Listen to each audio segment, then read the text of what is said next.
Welcome on in to Pure AV NFL Draft Cleveland Browns Watch Party. I'm Nick Padone, Jack O'Rourke, Max Loeb, Ryan Smith. It's officially draft day. The anticipation, the build-up, it all comes down to today, 8 o'clock from Green Bay, Wisconsin at Lambeau Field. Boys, what a day. What a build-up that this has been. Cleveland Browns will be on the clock shortly after 8 o'clock with the number 2 overall pick. We'll talk about all things surrounding that pick, from Travis Hunter to trade down scenarios to trade back in for a quarterback scenarios. We're live here at Pure AV in Akron. You guys got to come check out this place. It is cool. state-of-the-art. Projectors, TVs, golf simulators, speakers. Got your frame Place up to on the be in screen right now, Akron. too. I'm Big Play Cleveland. Shout out It's an Noah exception. Weisskopf. Yeah, it is. an exception. It's Inception in here. We're presented by Swenson's. Make sure to fuel your draft party tonight with our friends over at Swenson's. What do we got here, Jack? We got some deluxe nuggets, and you said that there's a little deluxe nugget game that's going to go on. Yeah, so guys, every time someone says generational prospect or trade down, we have to eat a nugget. So that's going to be what's going on tonight. So when those words come out, just know we're trying these deluxe nuggets. I'm going to weigh 300 pounds. I might too, because let me tell you guys to start off, don't want to get a clean slate going, but Travis Hunter, generational prospect, yes or no? And we've already tapped into these deluxe nuggets, and they're very good. They are very good. Guys, I think he is, though. I think he is. I can't tell you how excited I am, how happy I am, the fact that not only do we get to sit here at Pure AV, have Swenson's all around us, the fact that in a couple days this will all be over. And I love the fact, the anticipation building up to it, the fact that this is, again, such a special day for us as Browns fans, having a first-round pick, not only that, but in the top 3 sitting at number 2. I can't tell you how excited I am to see that name be called, and it does seem like at this point, guys, it's Travis Hunter. Yeah, it feels like today you either walk out with Travis Hunter or you walk out with a top 10 prospect elsewhere and a lot of draft picks is kind of the two scenarios that we're going to go with. Obviously, the anticipation has built around Travis Hunter over the last 14 days, really. He's the do-it-all guy that wants to play both sides of the ball. Andrew Berry compared him to Shohei Ohtani, meaning he's going to let him play both sides of the ball. Max, what do you make out of Travis Hunter? I think the reality is he's going to play both sides of the ball. It's just a matter of how much. I think the most interesting thing tonight in relation to Travis Hunter playing both sides of the ball, assuming they take Travis Hunter, is what they do with Greg Newsome. Because if they want to trade back in, I've talked about it a couple times, I don't think it's going to take a player, but if it did, Greg Newsome or Obo Okoronkwo would be the guy. But looking at Greg Newsome, that's a DB, a guy who's playing 65-ish% of defensive snaps that you'd have to fill a void with. I think that void could be filled with Travis Hunter, and I think drafting Travis Hunter makes him a little bit more expendable. And we'll definitely get into the dream scenario, if you will, that I think is, kind of the elephant in the room out there for Browns fans, is that your quarterback room is Joe Flacco and Kenny Pickett.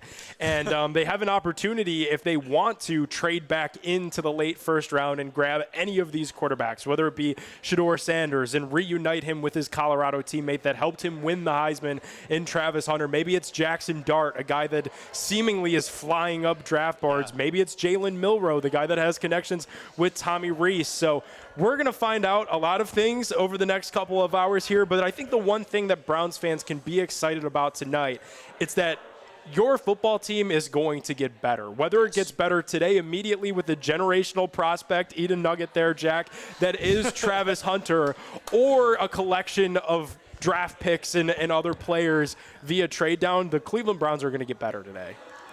Yeah, and I think that's the most important piece. I wanted to ask you guys this, and maybe I should save it for a little bit, but the smoke of trading back into the first round. Now, I've seen mocks. I've seen the Giants trade back into the first round. And to not get Shedeur Sanders, by the way, to get Jackson Dart. I saw trading with the Seahawks at 18 is something they do.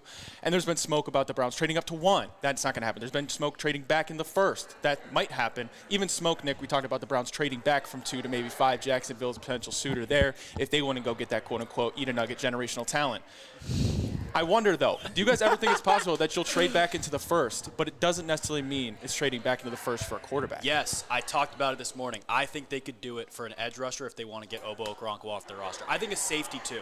But I think this edge rusher class, especially you look at all the mocks where these guys are being taken, that like 13 to 24 sweet spot. There's Shamar Turner. There's Mike Green. There's Mikael Williams. Even Jalen Walker is more of an outside linebacker.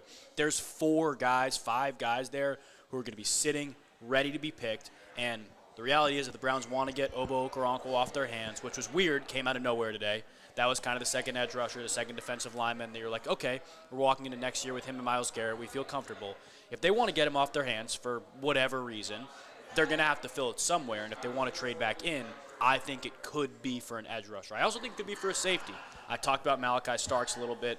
He's falling down draft boards. He's a little thinner, can do less things in the box that you'd like, but the Browns have Grant Delpit. Like, you don't need a guy who can come in and fit the run like that. I like Malachi Starks in the more athletic center field world that the Browns play a ton of. So I think they could do it for a defensive player. I think if they trade back in, it's for a quarterback. But it could be for a how insane would it be in the world where you see the graphic come across the bottom of the screen that the Cleveland Browns are trading back in to that late teens, 20s sweet spot where everybody's mocking Shedeur Sanders, and then it's somebody not named Shedeur Sanders with him currently on the board? I think that would break Browns Twitter. How about this? And I haven't seen anything about this. I just get this thoughts, and we talked about Greg Newsome a little bit. What are the Browns going to do with him? Mentioned as a trade piece. Will he get traded? You mentioned trading back in for an edge rusher, and I'm not sure they would trade back to do what I'm about to say, but you get Travis Hunter at 2. Yes, he can play DB, but primarily he'll be a wide receiver. Yeah. How about you trade back into the first a guy by the name of, Jack, I know you like this guy, Jahdae Barron, a slot corner who is underappreciated because as slot corners go, they usually are underappreciated. But you trade Greg Newsome, you get Jahdae Barron, you get a younger guy, get him in the first, gives you that fifth-year option. You kind of are doing a new, hopefully better version of Greg Newsome. Yeah, absolutely. And you see what he did against Jeremiah Smith in that national semifinal game. You know that there's a real ball player. It's not a sexy pick.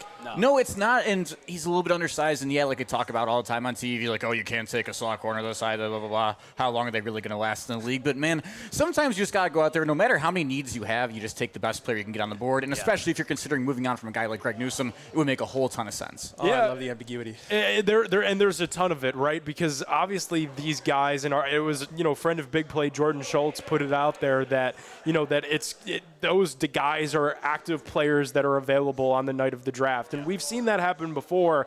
It's seldom, though, that you're trading picks for active players, especially in the first round on draft night. So we'll have to see how that shakes out. One thing that I wanted to get into before we get too much into the nitty-gritty here is the movie Draft Day. Here we go. It's a tradition for me. Day before the draft, you got to watch Draft Day. I did it yesterday, checked it off the list. We need a collective grit. How about I saw Gab Gowdy put out there today that she'd never seen it before, which I think is crazy. Where are we all at collectively as Draft Day the movie? Kevin Costner, phenomenal actor, a long list of films that he's been in. Yellowstone, for all of those moms out there that watch Yellowstone. If you're not a mom, that's okay too. I know my mom loves that show. Great film. I think, okay, let me put it this way. It's hard to make, I'll be honest, a good sports film. A lot of the times it's hard. Mm-hmm. I think they got a lot of stuff right. I think some of the stuff you see in the War Room is probably a little bit unrealistic. Yeah. And I'm biased because it takes place in Cleveland, and we get to hear voices like Matt Fontana's voices in it. There's so many Cleveland ties. Jogga Lake. We all grew up loving Jogga Lake. Rest in peace to that amazing water park. Good movie. I'll put it that way. I think it did what it wanted to do. Yeah, the thing I've seen the most across Twitter was people asking if people showed up to Shedeur Sanders' birthday party. Yeah. That was the thing I think I saw the most. And you know what? The world we live in, the party that he could throw, probably. People probably did. Yeah, but in this NIL era. In this NIL era, I'm sure people showed up to Shedeur Sanders' birthday party. But yeah, I'm with you. Good movie. A little unrealistic, but so entertaining. So awesome. And at the end of the day, it's all about taking your guy, right? Could you imagine trading 3 first-round picks for an outside linebacker that you could have had all along? That probably gets you fired sight unseen. Yeah, it does. Guys, I hate to say it, not the biggest fan of the movie Draft Day personally. Okay. I know, okay. and guys, there's just too many odd elements to the movie. Like, why did he have to fire his dad who just died like a week before the movie? Like, there's a bunch of random little things like that. Obviously, the trading of the picks. Like, does it matter that people didn't go to Bo Callahan's birthday party? Not necessarily, but that's the thing to look for in real life now, as you guys mentioned. But I will say I love Vontae Mack's character. Rest in peace, Chadwick Boseman. I love when he's in the car with his nephews and they're just talking about like getting paid. Like, hey, I got to get these guys through school. It kind of reminded me of Abdul Carter actually coming out last month when he tweeted out, "Hey, I'm the best player in the draft. I'm going number 1." In draft day 2, Kevin Costner gets fired because Bo Callahan becomes a generational talent, and he gets hired to host a show at Big Play. is the plot of draft day 2, based in Cleveland, Ohio. Well, straight ahead, it sure seems like the Browns are taking Travis Hunter at number 2, but can they trade out? What does that look like? We'll break that down and more right here on the Big Play Draft Show, live from Pure AV.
Welcome on back into Pure AV. It's the Big Play NFL Draft Party. We're live on Twitter. We're live on YouTube.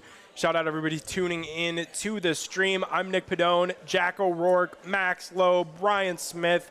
It sure seems like Travis Hunter will become the number 2 overall pick in just a few hours. But NFL Network's Ian Rappaport reporting that the Cleveland Browns are the team in the top 3 that are still working the phones. Andrew Berry said during his pre-draft availability that the Browns are going to use the entire shot clock on draft night. They're trying to juice the most value out of this number 2 overall pick.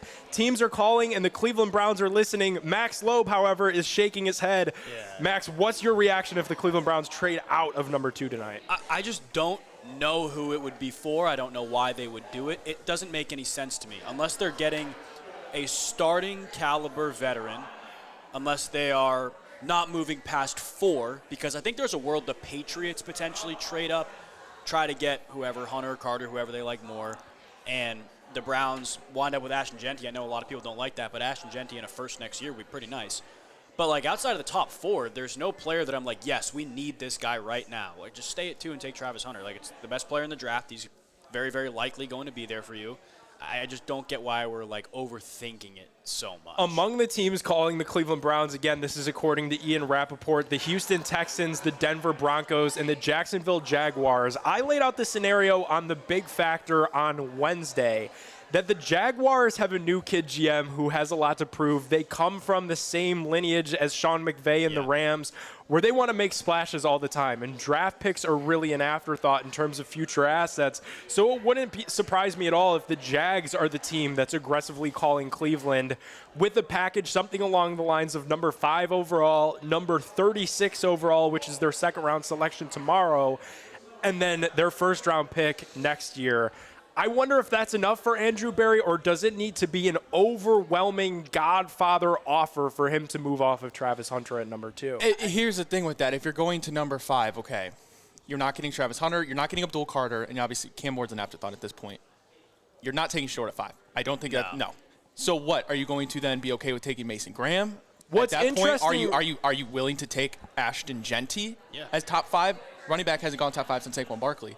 If you're going to move back to number 5, I just don't see somebody that the Browns would be in love with. Don't overthink it. Take the best player in this draft at number 2. You had to, especially when it's a draft where everyone talks about how there's a lot of parity between 10 and 32, like the guys who are going there and there, not that much different. You're drafting off positional need. If you have a chance to have the number 1 guy in the draft who everyone will admit is the number 1 guy in the draft, that's a no-brainer, right? You have to do it. You do. Unless you don't. But the one thing that the Browns could continue to default to is the fact that they believe that this is a roster that has multiple holes and that Travis Hunter doesn't move them that much closer to the Super Bowl unless they address a lot of those holes. So I find it interesting that when the Browns heard of the Myles Garrett trade request, it was shot out of the sky that same day. Yeah. However, this number 2 overall pick, that hasn't been the case. In fact, it's been quite literally the opposite, where Andrew Berry has said, we're going to listen and take calls and use that whole shot clock because they understand just how valuable this number 2 overall selection is. I also find it very interesting that they went out of their way to have formal meetings with both Mason Graham, with both Will Campbell, the offensive lineman out of LSU as well. I think those were trade-down meetings, saying in a scenario where a Godfather offer comes through, we need to be comfortable in taking either Will Campbell, our left tackle of the future, or Mason Graham, the interior defensive tackle out of Michigan, who wreaked havoc on that front for the last 2 seasons. I think Will Campbell's a name that people haven't talked about a lot yet, and obviously we have been talking about trading down for forever, but you're in a position where Jack Conklin is getting older and older and less healthy as the years go on. DeJuan Jones, honestly, a bit of a question mark, because even when he was healthy before he got hurt last year, he wasn't exactly special. That's a huge, huge need, because whoever your quarterback is, whether he's 38 years old or 19 years old, if he can't stay upright, he ain't going to do you any good. I don't even want to entertain the thought of moving back to get a Will Campbell, Kelvin Banks. If you want to do that, trade back in the first if you have to get Josh Connerly. The difference there, and you can still get Travis Hunter. I can't stomach a world where you pass up on a guy like Travis Hunter. And speaking about like running backs as well, you can go into free agency. You can get J.K. Dobbins. There's a plethora of guys. I'm not saying they're going to be Ashton Genty. You can't go into free agency and get a guy that will produce half of what Travis Hunter will do in his rookie year. Not at all. It makes no sense. And 2 things. Number 1, I partially am kind of in the boat where you are sitting at 2 with the opportunity to pick like a generational player. You can eat nugget if you want, Jack, but a generational player. You're sitting there like. This roster, as much as we poke at it and say things, this is not a 3-win roster. This is better than a 3-win roster. You're not going to be picking top 5 again next year. I'd be absolutely floored if they were. You have this opportunity, do it now. Even if you aren't great next year, you have the opportunity to pick in that, let's say 8 to 14 range. That is probably where a tackle would be. That's where tackles have historically gone. The other thing I want to say, though, and is a question for all you guys. Do you think they're trying to drive the price up to get the Giants to move up 1 spot or the Patriots to move up 2 spots? Because I am looking at the Giants, who I think would benefit more from Travis Hunter than they would Abdul Carter. I think the Patriots would benefit more from either of those guys than Will Campbell. Correct. I think they could just be trying to drive the price up and get one of those teams to bite. What's interesting, though, is it doesn't seem like either of those teams are remotely interested in calling anymore. So why keep playing that card? And I wonder, maybe it's just, hey, it's a card that you play until the buzzer sounds and you write the name Travis Hunter on the card yourself and turn it in there. But it is fascinating because that swap scenario with the Giants was something that seemed much more realistic when we were still talking about Shedeur Sanders being a possibility in the top 5 a couple of short weeks ago. Yep, it's crazy. It was literally 2 weeks ago, and we go back like a month and a half. It was the Shedeur sweepstakes. Is he even going to be there for the Browns? He can be there for the Giants. And now it's like Adam Schefter said Shadeur's not going 3. Like, I don't know. It's fascinating to me. It is weird that, like, the Patriots, the Giants, it doesn't seem like they're interested. But this is, to me, like a classic price-driving move for somebody, for something. I don't know who it is. Maybe it's for Dallas, too, because there is very, very clearly an affinity between Jerry Jones and Travis Hunter. And I know the Dak Prescott thing, we've talked about that a few times. If you presented me a world, Dak Prescott, 12, Travis Hunter, something else. I wouldn't even care if it was 33. I would say yes in a heartbeat. Like, you're getting a 32-year-old quarterback who's got probably a little less than a decade left in him, and I would feel so comfortable doing it. Max, I brought up on the big factor a crazy scenario, which I don't even think it's really that crazy. We literally saw this last year, just in a different team, different player. But what I'm saying is Dallas Cowboys, it gets to 12. Saints pass on a quarterback, right? Or they take Jackson Dart, one or the other. Cowboys at 12. I understand. I don't know what their plans with Dak is, but even if you keep Dak, what did the Falcons do last year? You had a hurt quarterback who's aging, who didn't get you where you wanted to be. He drafted his understudy. Who's to say the Cowboys don't do this? Jerry Jones, one last hoorah to sell tickets, says, you know what, I'm taking Shedeur Sanders at number 12. I don't think it's that crazy. No, it's not at all. The one outlier that could, by far, the funniest outlier scenario that could happen tonight is that Bruce Drennan was correct. Yeah, that's what we're hoping for. Right? That's the funniest scenario that could play out here tonight. Well, also, I don't think we ever officially said on the show like what we were really hoping for. Our own rooting interest is. What is your guys' individual? It's 6:30. Oh, we got a lot of time. I mean, we can hit other topics too. It is 6:30. We're just getting started hanging out at Pure AV in Akron. Come on down. Whole home automation. If you're looking for a projector setup, if you're looking to get your own setup right on the night of the draft, the same way that the Cleveland Browns are looking to get their team right on the night of the draft, so you could have the perfect man cave to watch the Cleveland Browns all season long, Pure AV is the place to be. Come on down. Short drive to Akron. We're presented today by our friends at Swenson's. We're eating Jack, I should say, is eating a nugget every single time the word generational prospect devolved really quickly is said. So, yeah, we're in for a long one here at Pure AV. So is it consensus from it sounds consensus from you three that a trade down scenario would be the most disappointing thing that could happen? Yes. Oh, yeah. Absolutely, I think yes. so, and I think the way the Browns have operated from what we know, I mean, Kevin Stefanski, Andrew Berry's still here, obviously. And you said, Max, this isn't a 3-win roster. Yeah. They believe they have a chance to go win. So then why would you sway from getting the best player in the draft? It would, to me, it wouldn't play with the agenda that the Browns truly believe that they can compete. I'm in lockstep with that. The only thing would be those if there's two guys who they understand aren't as good as Travis, but they think, hey, we got 4 holes we need to fill that we aren't going to get in free agency.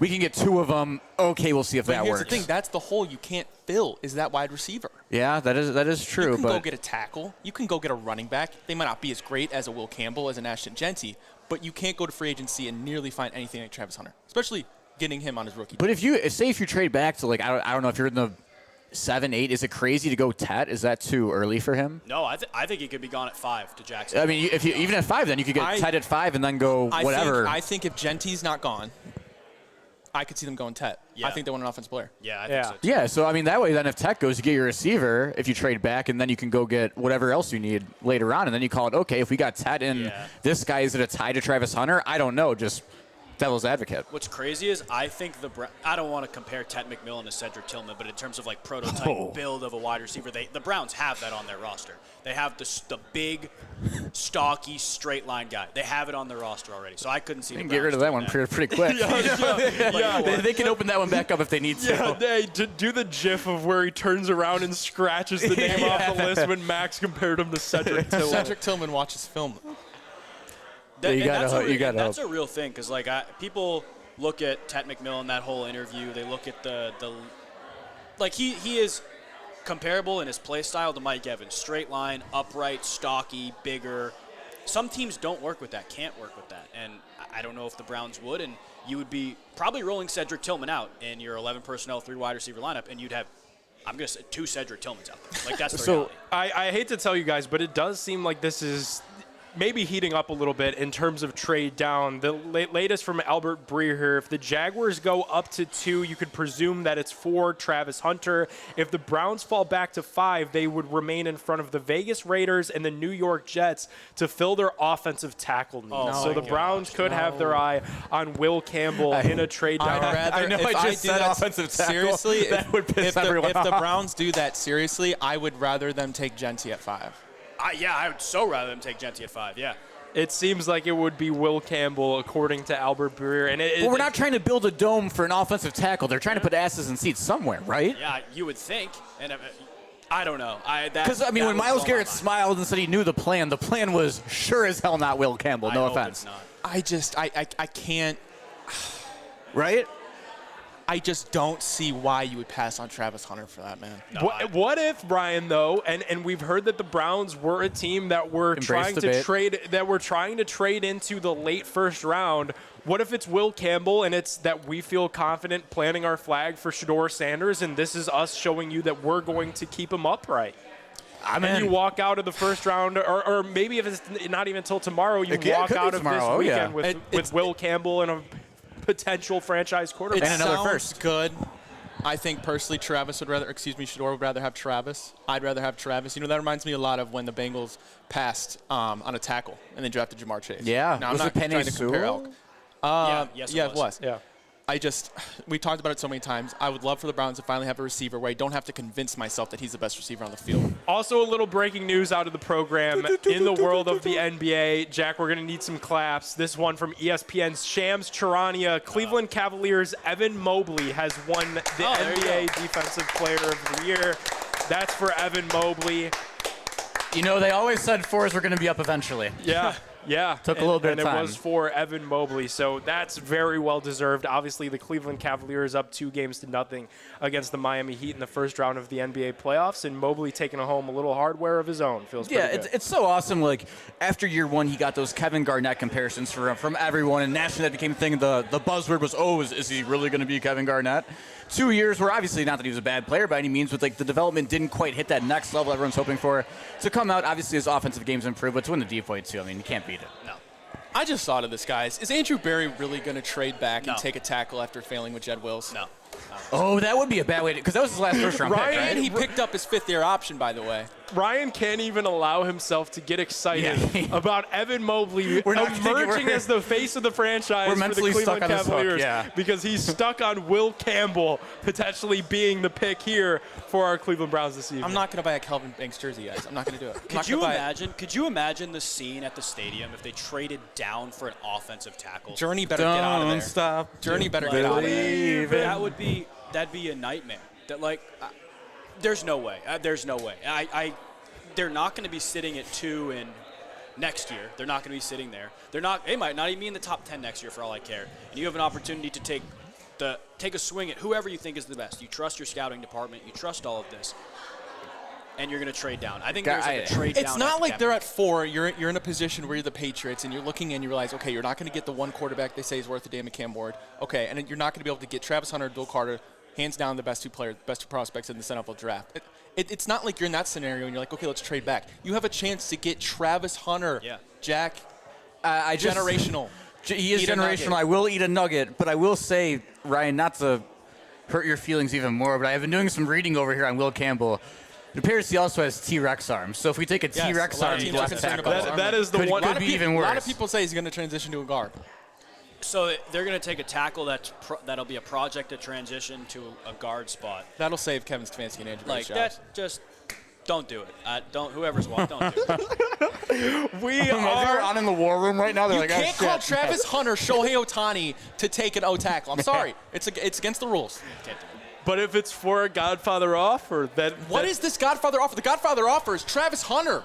That's your Godfather offer. You know what would be in the offer too, I bet, and this would piss people off even to a new extent. Travis Etienne. That'd probably be in the trade too. He'd probably be in the trade. straight ahead on the Big Play Draft Show? We're leaving me out Trevor Etienne at what the 7. Browns do at the start of the draft. Will they walk out of tonight with a quarterback, or is that going on tomorrow? We'll answer that question and more when we return. Stay with us.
Welcome on back into the Big Play NFL Draft Party. We're live from Pure AV in Akron. We're presented by our great friends over at Swenson's. I hear we're giving away a couple Swenson's gift cards as well this evening. That's the rumor. Some Swenson's gift cards just got dropped off, so go follow Big Play Sports Network on all your social media platforms because we will have some gift cards.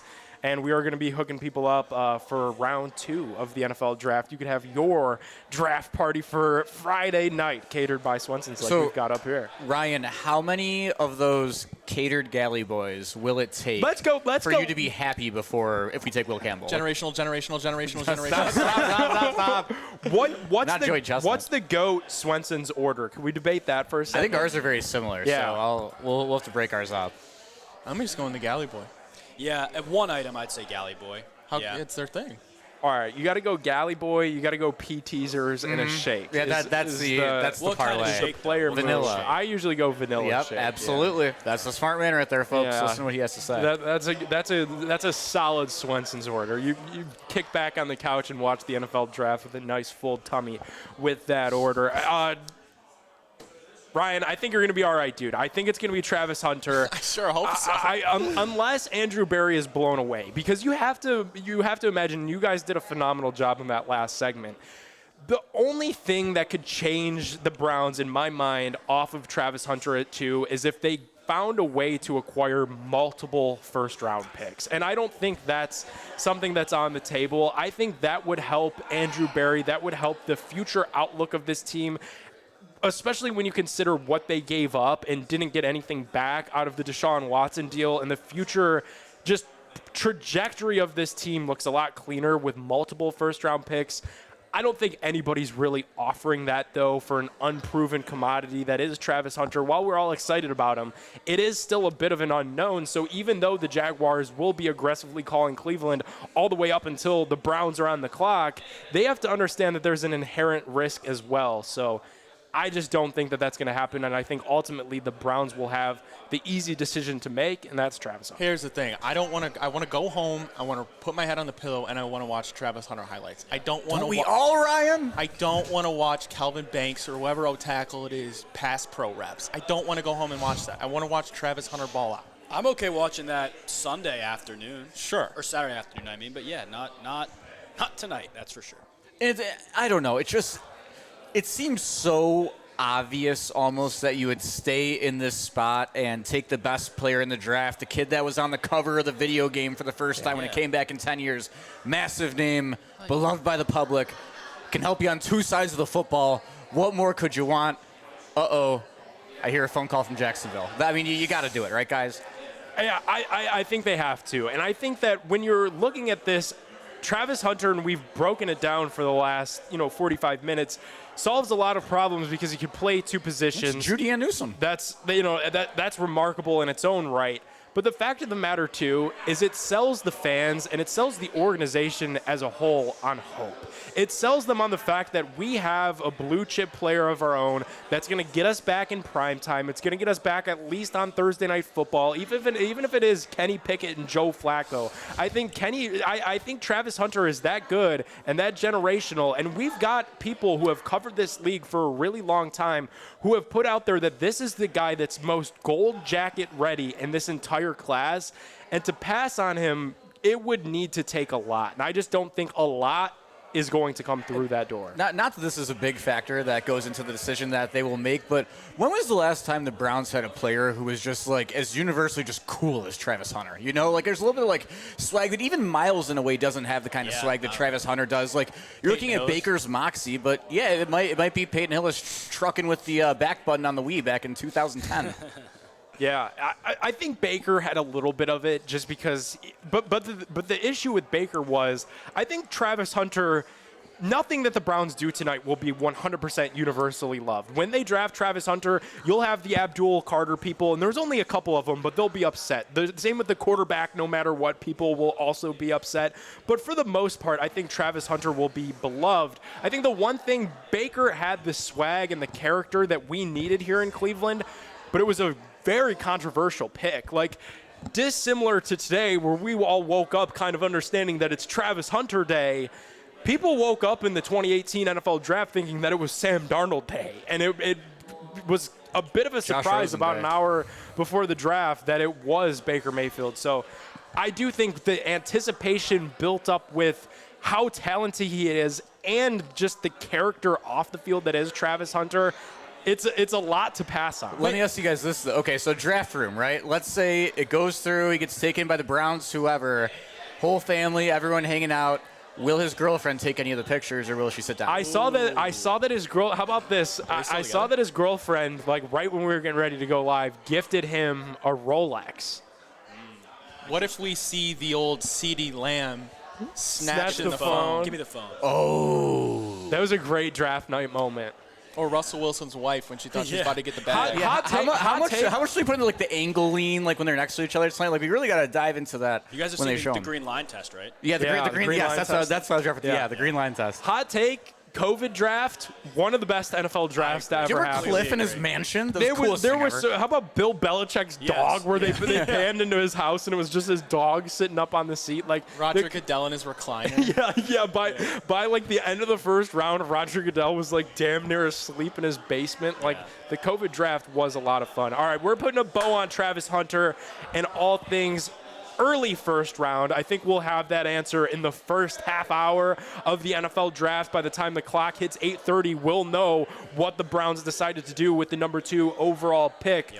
But the question then will quickly turn to what's everybody else doing? It's quarterback watch time. The New Orleans Saints, the team to watch. The New York Giants, really still at 3, a wild card team to watch. And as the night grows on, the Pittsburgh Steelers, they're at 21 overall, appear to be probably the biggest threat to the Cleveland Browns finding their quarterback of the future. Crazy to say that 21 and 33, there's a lot of madness that could also happen in there. But 21, Pittsburgh is kind of the team to watch. It seems as though if the Giants do trade back into the first, I saw the Seahawks as a potential option. John Snyder likes to go back. They could pick, and I've heard Daniel Jeremiah, people are now saying they love Jackson Dart over Shedeur Sanders. I've heard that too. So it seems as though, unless something out of the woodwork, whether if the Steelers pass on Shedeur Sanders, that is, whether the Rams fall in love with Shedeur, they want to back up a potential replacement for Matt Stafford. If that doesn't happen, it seems like Shedeur will be available at 33. Let me ask you guys this before we get to the possibility of QB at 33. What are you guys comfortable as Browns fans with giving up to trade back in? Like, at what point is the cost too much before it's like, okay, is Shedeur really my guy for a first next year or a second? Like, when does it get too much? So that's why I don't believe that the Browns will trade back into the first round tonight. Because hear me out. Tomorrow at 33, Jalen Milroe's probably going to be there. But then also tomorrow you have 67, 94, and then 104 the following day. Any one of those 3 picks, 67, 94, or 104, could damn well be your starting running back week 1 of the season. And I don't think they'd be willing to look at the potential roster and what it could be and say, we're going to give up the opportunity of Quinshon Judkins or Caleb Johnson, one of these guys, for the opportunity that maybe we wish upon a star and Shedeur Sanders can recreate some of the magic that he made with Travis Hunter in the NFL against the Ravens defensive line, against the Pittsburgh Steelers and TJ Watt. I think I truly believed Jimmy Haslam, because Jimmy Haslam seldomly has reason to bluff. He speaks his mind, and when he said that they're not in a rush to solve quarterback this year, I kind of believe him. And that's fine, and I don't want to give up next year's first to trade back in. I don't want to do that. Like, get that clear. I don't want to do that. But if you're going on the logic, you sit at 33 and you take Quinshon Judkins, you take Travion Henderson, you take Amari and Hampton if one of them are there. That's still a great pick. But when you're comparing it to if I stay there and I take Jalen Milroe rather than trading back into the first, one, I think we can all assume Shedeur Sanders is much more game ready than Jalen Milroe. Yep. 2, you're drafting a quarterback who, let's say you win 3-4 games. Is Kevin Stefanski back? Is Andrew Berry back? Is a project quarterback really going to survive a new regime? Let me ask you you this. You have the chance of wasting that second-round pick. If you don't have to trade a first, you can go back and get Shedeur, and he fails. Guess what? You didn't give up your first. You're in the same position where you need a starting quarterback. The flip side of that argument, though, is the upside of Jalen Milroe. Yes. He's been referred to as the lottery ticket in this year's NFL draft, and I understand the notion. And Noah Weisskopf said it on Big Play Cleveland this week, You look at all of the playoff teams from last year, they drafted their quarterback in the first round of the NFL draft. Jalen Hurts, though, the guy that hosted the Lombardi, was a second-round pick. So it's kind of is it the devil on the shoulder, the angel on the shoulder that Andrew Berry's going to listen to? Do you take a high-ceiling guy like Jalen Milroe, or do you take the safe option that Shedeur Sanders that fits the offense a little bit more and has familiarity with the guy that you're probably taking at number 2 overall? I also think when you look at it, just breaking down the options, if you don't go quarterback in the first round or high enough when you need to, would you rather have like Caleb Johnson at 33 and then like Kyle McCord as your rookie quarterback, or flip it reverse, go Milroe, and then fourth round there's guys on here like Ollie Gordon, Damian Martinez, who was awesome at Oregon State before he transferred to Miami. Those are some dudes. I know they didn't have great years last year. Here's the thing: you're taking a project quarterback where one if Kevin Stefanski and Andrew Berry are gone next season, God forbid, you win 3-4 games, do we think that's very possible? I would say absolutely. It's probably a foregone conclusion. As a project quarterback, who you're probably going to have to tailor an offense to, one, that's going to limit your head coach search next year. Two, the Browns have yet to get it right with Baker Mayfield, a stud. I don't trust him to get it right with a project quarterback. Sure is a project quarterback, too. He's way more game ready than he is Jalen Milroe. Yeah, but he's still developmental. I think it's all in the mentals, baby. To an extent, all of those guys are project quarterbacks. Yeah. I think very, very similar to what we saw last year, there's going to be a run on quarterbacks. It's just a matter of when. I think the Giants are going to be the most aggressive in trying to get back up. To me, everybody's back is against the wall there. And if they get it right with a quarterback, or you buy yourself some more time with a quarterback, it's more enticing to do that. But there's the Browns, obviously. I think the Raiders would still be in the market for one of those guys. I think the Jets could be, obviously the Saints. I think the Browns will almost have their hand forced. I don't think they're going to be the team to trade up into one at 18, 19, 20, around there, jump the Steelers. It would be awesome if they did. But do that, jump the Steelers and say, this is our guy, we're going to get him. No, they're comfortable waiting. They know the process. They know the guys. Milroe could be at 33 the next day. Dart could be there for all we know. I don't know if the Browns are going to be I think they're going to have their hand almost forced in this because of what a team like the Giants does, or the Saints have been rumored to trade back. If that happens, they go, let's say they go to the middle of the first, and they want Dart there, they want Shedeur there, they want Milroe there. That's the same thing as somebody else trading up. They're just forcing your hand. What's a little bit interesting to me, and the three of us on the Factor were very early on Shedeur Sanders, support. Yep. We wanted to see Shedeur in Cleveland. I really do think if there's a way where the Browns walk out of this evening with Shedeur and Travis Hunter, I'll be on College Football 25 all night long. I mean, the fact of the matter is, whatever the next Cavs home playoff game is, to have both of those guys courtside when they go up on the Jumbotron, good luck to whether it's Miami Heat in Game 5 or Indiana in Game 1. You're getting blown out the gym because the place is going to flat out erupt if that were to materialize. But what I wonder about Shedeur is, if you didn't like him enough to take him at number 2 overall, do you like him enough to move future assets and the amount of future assets that it's going to take to hop back into the first round? And I think that answer is just no. That's a great question. It would depend on two things. One, do you believe if you get Travis Hunter as a weapon for Shedeur Sanders, that would set him up for success? And then two, obviously, what would you have to get up? Because if you don't have to give up a first next year, you're telling me I can go get a guy, a quarterback who Kevin Stefanski says he's loved throughout the process, a guy who we know would fit his offense, rather than getting a Jalen Milroe, who, yes, I know Andrew Berry's spoken very highly of. I haven't heard, unless you guys have, Stefanski really say anything about Jalen Milroe. And we've learned before that when Coach Kevin doesn't always say great things about a QB before they get here, things can go interesting, so that is fair. I think it's the Tommy Rees thing with Jalen Milroe. It will. The reality is whether I know you like him, Jack. People like him. But the reality is, this project quarterback, having familiarity with somebody beforehand will expedite the process of you learning, of you working out some kinks, you figuring out what works in an offense, what doesn't. This guy's been good at A, B, and C before. We can make it look like D, E, and F here. That is an expediting factor with Jalen Milroe. To me, the combination of that and the upside makes him extremely, extremely attractive to take late 1, early 2. I think there are other teams that think the same way, though. And I think there are teams like we saw the Ravens do it with Flacco on the roster when they took Lamar. We saw the Packers do when they had Aaron Rodgers on the roster. They took Jordan Love. I think there's going to be a team. Ryan, you talked about the Cowboys potentially taking Shedeur.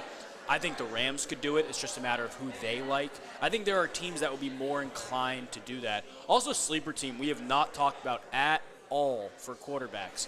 The Indianapolis Colts. They're sitting in a spot there. I love Daniel Jones to death. I would love if he was the guy. We don't know. Probably not. They're sitting in a spot there where Anthony Richardson could be on the move, first of all. They need quarterback depth to begin with. They don't really have a third-string quarterback. Who's to say they aren't in love with a quarterback in this process and take somebody there too? So Max just named a ton of teams there that could take a quarterback, and that leads me to my original point that I left Indianapolis with, is if the Browns liked any of these guys enough, they need to be the pick at 2, full stop. And they would take them. And it seems like that's just simply not the case. So that leads me to the conclusion of, I think the Browns are perfectly cool with sitting on their hands after turning in the Travis Hunter card and wait until tomorrow. Yeah. I get the whole, and I'm the one to tell you, quarterback is the most important thing in the world. Until you get that figured out, it won't work. My only pullback is Travis Hunter might be that good that you're forced to take him as the best player. And why you might not be head over heels for Shedeur, you believe he would work in your system, is the Ravens. Did they not trade back into the first to get Lamar Jackson, identified their guy, and now we're looking at a 2-time MVP? And Ryan, to that point, like the fact that Travis Hunter is that good, while there's no rush to solve quarterback this year, at least it seems that's coming straight from the owner, that's not something you want to keep petering around with forever.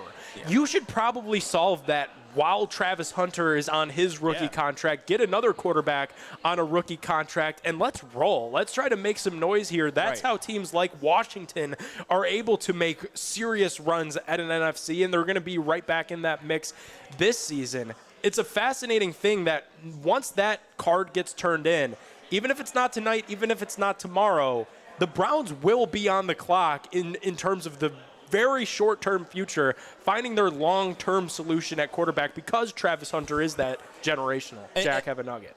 Yes, generational. And when you look they're getting cold, man. When you, it's fine. Just scarf them down. They're still good. Scarf them down. You got water there. When you look at how important the quarterback position is, I completely get that. And it's like, well, then why would you take Travis? And I know I'm kind of saying what I already said, but you get Travis and you trade back. Bring in Shedeur, hopefully. You have an ultimate weapon, a guy he's comfortable with. You have Jerry Jeudy, a phenomenal wide receiver, too. Okay, the core is there. Cedric Tillman, we'll see what it is. You still have David Njoku. I believe Shedeur Sanders with an NFL-caliber offensive line, which he'll go to in Cleveland, while it might be aging, it's still probably at least median in the NFL, I would say. Yeah. I really do believe it would work. And let's say you go with Travis Hunter first because – for one, it's a safer pick. Quarterback's 50-50 in the first round. Call for what it is. Two, let's not forget, I'm not saying Andrew Berry's drafted for his job, but I kind of am, right? If he can rest his head on the pillow tonight because he knows he got probably the best prospect, nobody would ever blame him for taking Travis Hunter first. But if you do take Shedeur Sanders first and that fails, well, then you're looking for your job. I'm in the nugget. Breaking news from again, friend of Big Play, Jordan Schultz, who's been on top of this just all day today. The Browns received serious calls about the number 2 pick earlier this morning. As an organization, they've believed all along that at least 1 or 2 super strong offers would come in as the draft approached, and that belief still holds inside the building. Per multiple sources, it feels like as we inch closer, teams continue to call the Cleveland Browns, and it's a situation that we will continue to monitor. This is the Big Play NFL Draft Show. We're live at Pure AV in Akron. We're presented to you today by our friends at Akron. We'll be back right after this.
welcome on back into the Big Play NFL Draft Party. We're live at Pure AV in Akron, presented by our friends at Swenson's. Huge shout out to everybody for having us. Huge shout out to everybody here at Pure AV. Big shout out to everybody watching on the stream. Guys, read the news for you before we went to break from NFL insider Jordan Schultz. It seems like the Browns are seriously listening to offers. The latest from Mary Kay Cabot: Browns are believed to have something cooking at the number 2 overall pick. Sources says teams are calling, Browns are listening, strap in.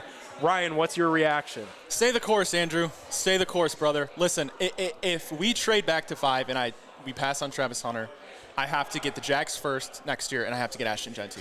I'm not watching Will Campbell highlights. I'm not doing it. I want to watch Ashton Genty truck dudes if I can't watch Travis Hunter. Ryan, does it alarm you at all the fact that the Browns now, not every formal meeting at the combine and the pre-draft process is reported, but there's no even reported meeting with What Ashton impact Genty. is Will Campbell having on this offense next year? Let's be real. Let's say he comes in and starts. That's fine. I get that. That's fine. Is he better? We're not going to move the sticks. Is he better than a healthy DeJuan Jones? Like, is that even? I think it's a fair question. Even if he's not, you theoretically do still have that. You're kind of, you have 2 guys who are there to play tackle, but between their injury issues, let's be honest, one of them won't be healthy the whole year. But there's no reason that should be any type of rationale that you trade down from number 2 at. Like, it blows my mind that this is now the thought process. How many firsts are they going to get if they're trading down? That's the question, right? Because right now we're strap in too. We're at a point now where there's enough smoke, and when there's smoke, there's fire. Like, the fact that this is now coming from the local beat, it's coming from the national lens as well. There are at least offers on the table that are real, that are being pondered. Do they forget that he can play on both sides of the ball? You have your first round pick. Andrew Berry is his first round pick since drafting Greg Newsome. The year before, you drafted a tackle in Jed Wills. Jed Wills, without a doubt, a failure. Greg Newsome to be seen. Right now, if he's being talked about a trade piece, I'm not calling a first round pick being called a trade piece a success. And you're going to draft Will Campbell. I can't stomach it, and I don't buy it. I don't buy it. Just the thing is, let's be honest, maybe they have a 1-year leash extension on their jobs right now. But if you're Kevin Stefanski, Andrew Berry, and Ryan, you've hinted at this a couple of times on the show, you're not going to go down trying to swing and knock a single into right field. Yeah. I mean, if you're going to go down, you better take a good hack at it, right? You don't want to go down on a tackle. If you have a chance, how often do you have a chance to take the number 1 player in the draft where there's not really a pressure of taking a quarterback at 2? People know that you might be late, so it's not like, you have to go get a quarterback. People are going to be pissed. You could just take the best player in the draft. He's right there. And I think the unfortunate logic that might be kicking inside of those walls in Berea is just how catastrophic the Deshaun Watson trade was, and how far that trade set back this organization as the reports continue to roll in. Adam Schefter just said, when assessing how the top 10 picks tonight will unfold, one well-placed source said, expect explosives.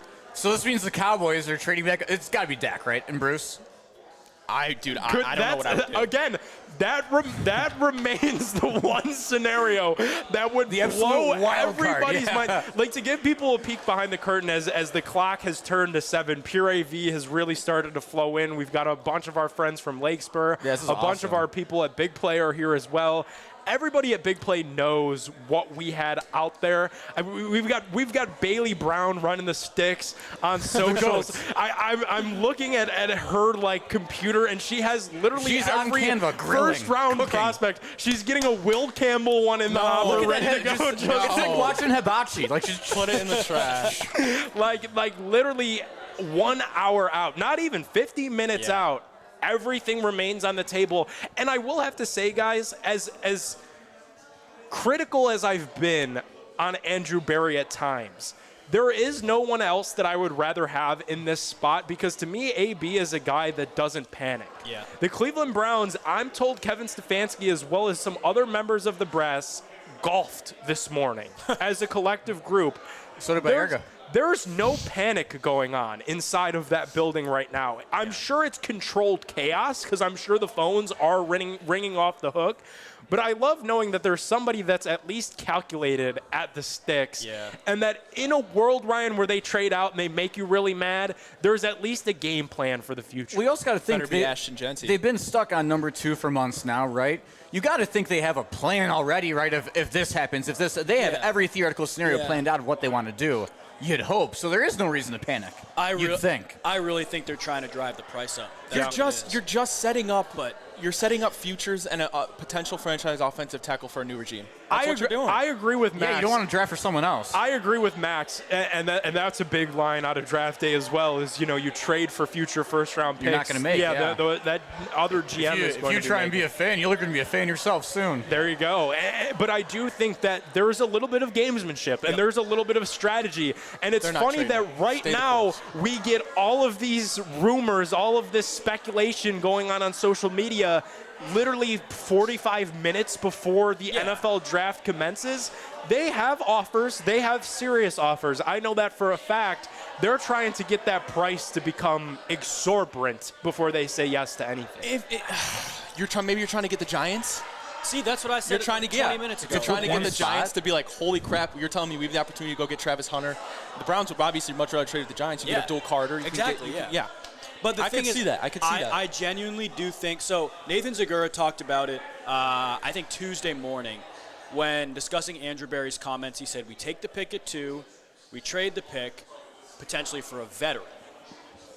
I would be shocked if that veteran was not a quarterback. I don't know what veteran, any Bobby Wagner, receiver, any of those. Michael Parsons, maybe. But the thing is, at that point, stay at 2, draft Abdul Carter on a rookie contract. And I know he's not Michael Parsons, but the potential's there. the comp's there. Same number. Dak. Same school. Dak is the big one. I keep going back to Kyler Murray. I think if they want, I know he's not a veteran, but he's been in the league for a little bit. Is there a shot in hell we'd include 2 for Kyler though? Yeah, I think 2 and a 16 swap. I'll throw a name into that ring there as well, and a team that we know for sure has been linked to all of this trade and stuff. It's Sunshine. It's Trevor Lawrence. Because this is a brand new regime, and nobody knows for sure if this kid James Gladberry loves Trevor Lawrence or if their new head coach Liam Cohen, what they feel about any of these quarterbacks in this draft compared to Trevor Lawrence. It sure would be fascinating to go from one Dabo Sweeney project to another and go back-to-back Clemson quarterbacks from Deshaun Watson to Trevor Lawrence, especially because it is the Jaguars that we know have interest in having a conversation with the Browns. I mean, if the Browns went back to 5, got Trevor Lawrence, and they'd get their 5, right? Where's the money? Where's the money's got to money somewhere? The money's got to. The dollars and cents are the one thing that we would need to get jacked up. Unless you're trying to trigger the disaster draft, there's no other ways to eat out $40 million. See, so it's a consensus that the Jaguars would move up for Hunter. Is that what they're saying? Yeah. I get it. He's the best player in the draft, but I just find that so hard to believe. I don't truly know if that they want that. I don't truly know if they're if they want explosive. You also got to think if you're the Jaguars, is trading your next year's first to go get Travis Hunter. Yes, you better be real confident you're good. Brian Thomas Jr. really good. Thomas Jr. really good. You get to keep your first next year, and you just sit there and take Ashton Genty. Yeah, and the thing is, it's tough because Nick, you talked about it earlier. James Gladstone comes from a tree, the F them picks tree. He will if he likes somebody, he will throw his first round picks in the garbage. He doesn't care. But who's to say that he fully agrees with watching Les Snead do that? Obviously. Yeah, nobody knows for sure. And the Browns, the same thing goes for the Browns. We thought the Browns were this analytically driven organization that valued first-round picks so much. And then we saw them throw 3 first-round picks away for a guy that's not even going to be on the roster at this time next year. So it's very fascinating. James Palmer, great NFL journalist, now putting out there that his understanding is we won't know if the Browns are moving out of the 2nd overall pick until they are on the clock. Yeah. That's to be expected. I think the game plan for us, guys, we're going to stay live here at Pure AV through that pick. We'll probably turn mics off and stuff just because we have so many people here watching and the TVs are going to be on with draft coverage. But we'll break in to cover whatever the pick is or whatever the trade might be. As soon as it's announced on the television, we'll be here to break it down for you guys. Yes, sir. Let's do it.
Welcome on back into the Big Play NFL Draft Watch Party. We're live from Pure AV in Akron, presented to you guys by our great friends over at Swenson's. Less than an hour away from the 2025 NFL Draft, live from Green Bay, Wisconsin, Lambeau Field. I'm Nick Padone, Jack O'Rourke, Ryan Smith on the dials, keeping us afloat the kid here on the remote. Always Positive J in for Max Loeb. Max Loeb at that break feverishly collected all of his items and said that he has to go edit content in his car. What a ball. I mean, just a guy you want to give the ball to for 9 innings every single time. Yeah. You know he's going to get it done.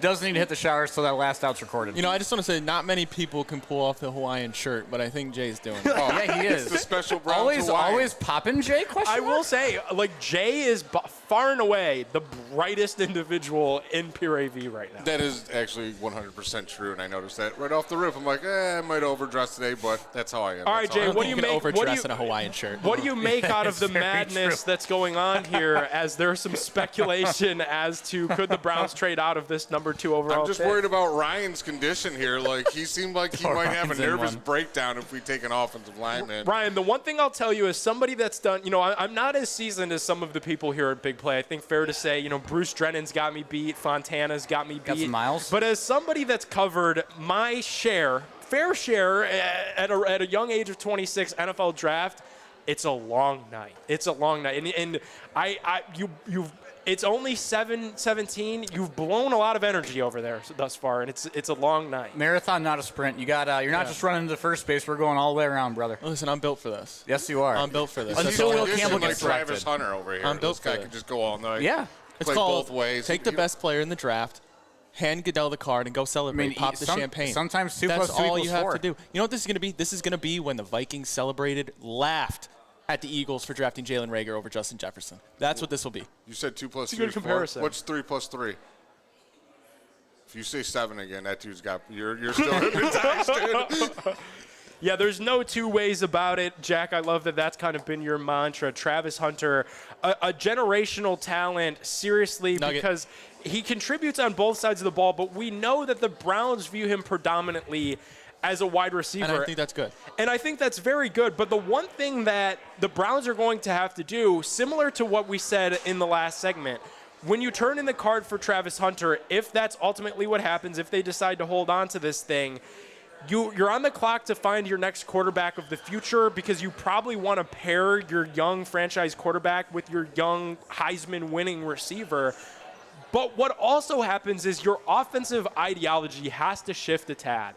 The Browns haven't featured a wide receiver since Josh Gordon. That was over 10 years ago. We had both Jarvis Landry, Odell Beckham Jr. Both of those guys found a way to go over 1,000 yards receiving. Jerry Jeudy went over 1,000 yards receiving last year, but he wasn't the focal point of the offense. Whether it's Kenny Pickett, whether it's Jalen Milroe, whether it's Joe Flacco, whether it's Kyle McCord as your quarterback next year, you need to find a way to get Travis Hunter the football early and often throughout his rookie season, because if you're investing the number 2 overall pick in a guy while other teams are feverishly trying to trade in and give you future assets, you need to make sure he's worth your while. And to me, that's making him the premier option. Number 1 guy that needs to touch the football every time the ball's snapped. I don't think that the Cincinnati Bengals regret taking Jamar Chase at number 2, correct?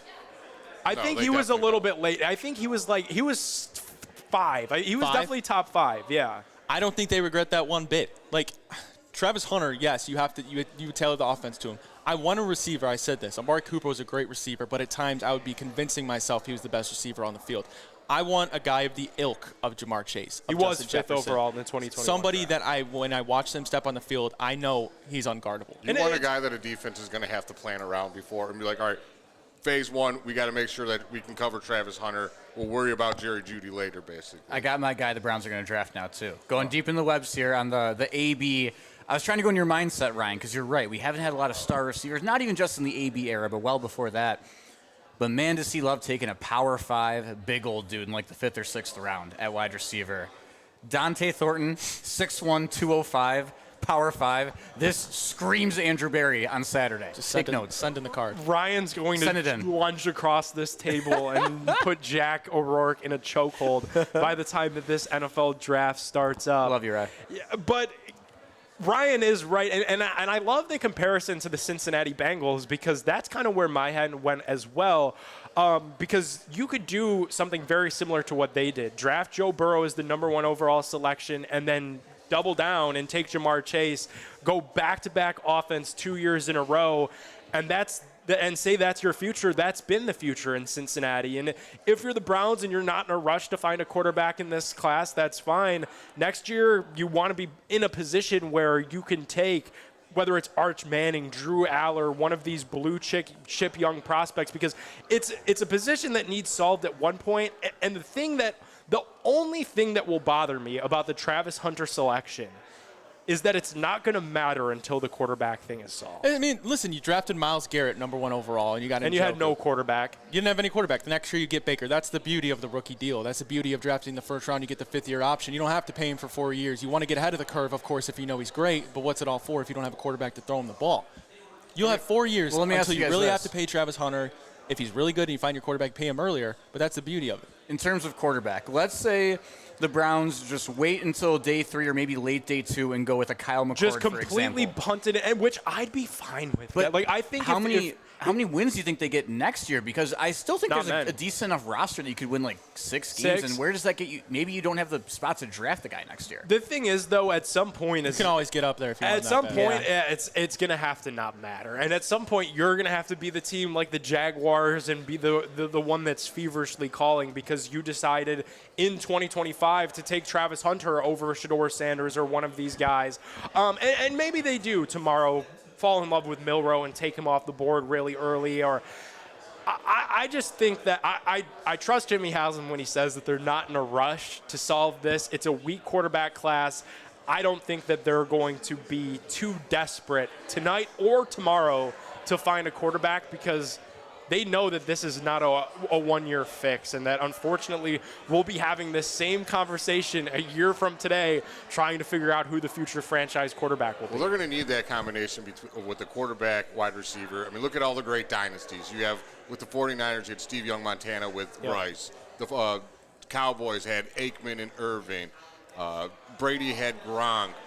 Mahomes had Tyreek Hill / Manziel and Gordon. Manziel. But, yeah, I mean, we've been dying for just an electric player on offense, like you said, since the stint we had with Josh Gordon, and it is time to make that move for sure. All right, so this is the latest from Mary Kay Cabot, is that some teams are looking up to trade with the Browns, namely the Jacksonville Jaguars at 5, the Houston Texans at 25, and the Denver Broncos at 20. So I imagine if it's Jacksonville, the return is probably a little bit slighter because you're only falling back to the 5th slot. If it's Denver or Houston is where things get interesting because that's where you're going to truly need a king's ransom. I can't imagine a world where the Browns are going to want to move that far back after not having a first-round pick. If you're for 3 years now. If you're that far back and you get, two firsts, 3, whatever it will be, then you better be damn confident and pleased with getting either Dart or Shedeur. I mean, are they really ballsy enough to throw that kind of party at that stadium tonight and then trade down to 25? That stadium's going to riot if they do. The other thing, too, you think Ryan's mad? These people have been drinking all day. Yeah. I think you guys would agree the stock arrow on both organizations, the Texans as well as the Denver Broncos, stock arrow up. Yeah. Those are two teams that are anticipating that they're going to be pretty good. And that's why they feel like, okay, first-round picks might not matter that much. If we could get if we could get our difference maker in Travis Hunter. Yeah, so late first-round picks, it's the same conversation that we had with Myles Garrett when the team that was mentioned was the Philadelphia Eagles. Well, the Eagles just won the Super Bowl. And I'm not going to let the Philadelphia Eagles go win the Super Bowl again next year because I gave them Myles Garrett, and then I'm going to have the 32nd pick again next year. It's a similar story, I think, to me here where the Broncos and the Texans just don't get it done for me as a suitor as much as a Jacksonville will. Because I know with Jacksonville, if it is Will Campbell, while that would be an unpopular pick, I think Mason Graham would be an unpopular pick as well, an interior defensive lineman out of Michigan, out of all schools in a trade down. you could at least hang your cap on. Those are impact players at impact positions, a left tackle and an inside pass rush. We know that matters to this organization, but trading all the way down to 20, you're really rolling the dice at hoping that somebody Here's something we haven't talked about, and I don't think this is going to happen. If we're talking about the Browns trading back to 5, we assume a pick would be Will Campbell. We assume it'd be a tackle at that point. Or I've said Genty. Throw that out there. What if, and I'm not saying they do, and I don't even know if they've met with them, Nick, you would know better than I do. You were at the Combine.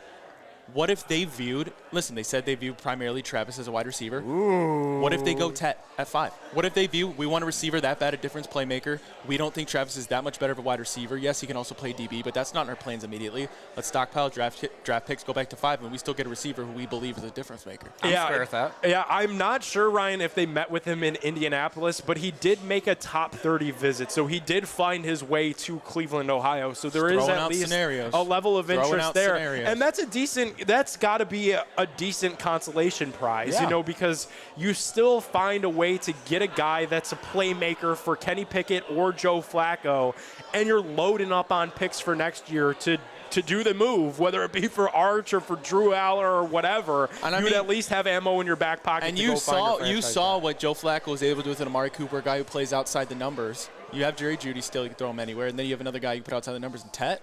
Maybe they believe He likes big targets. Ryan. Too, Njoku, he was great with.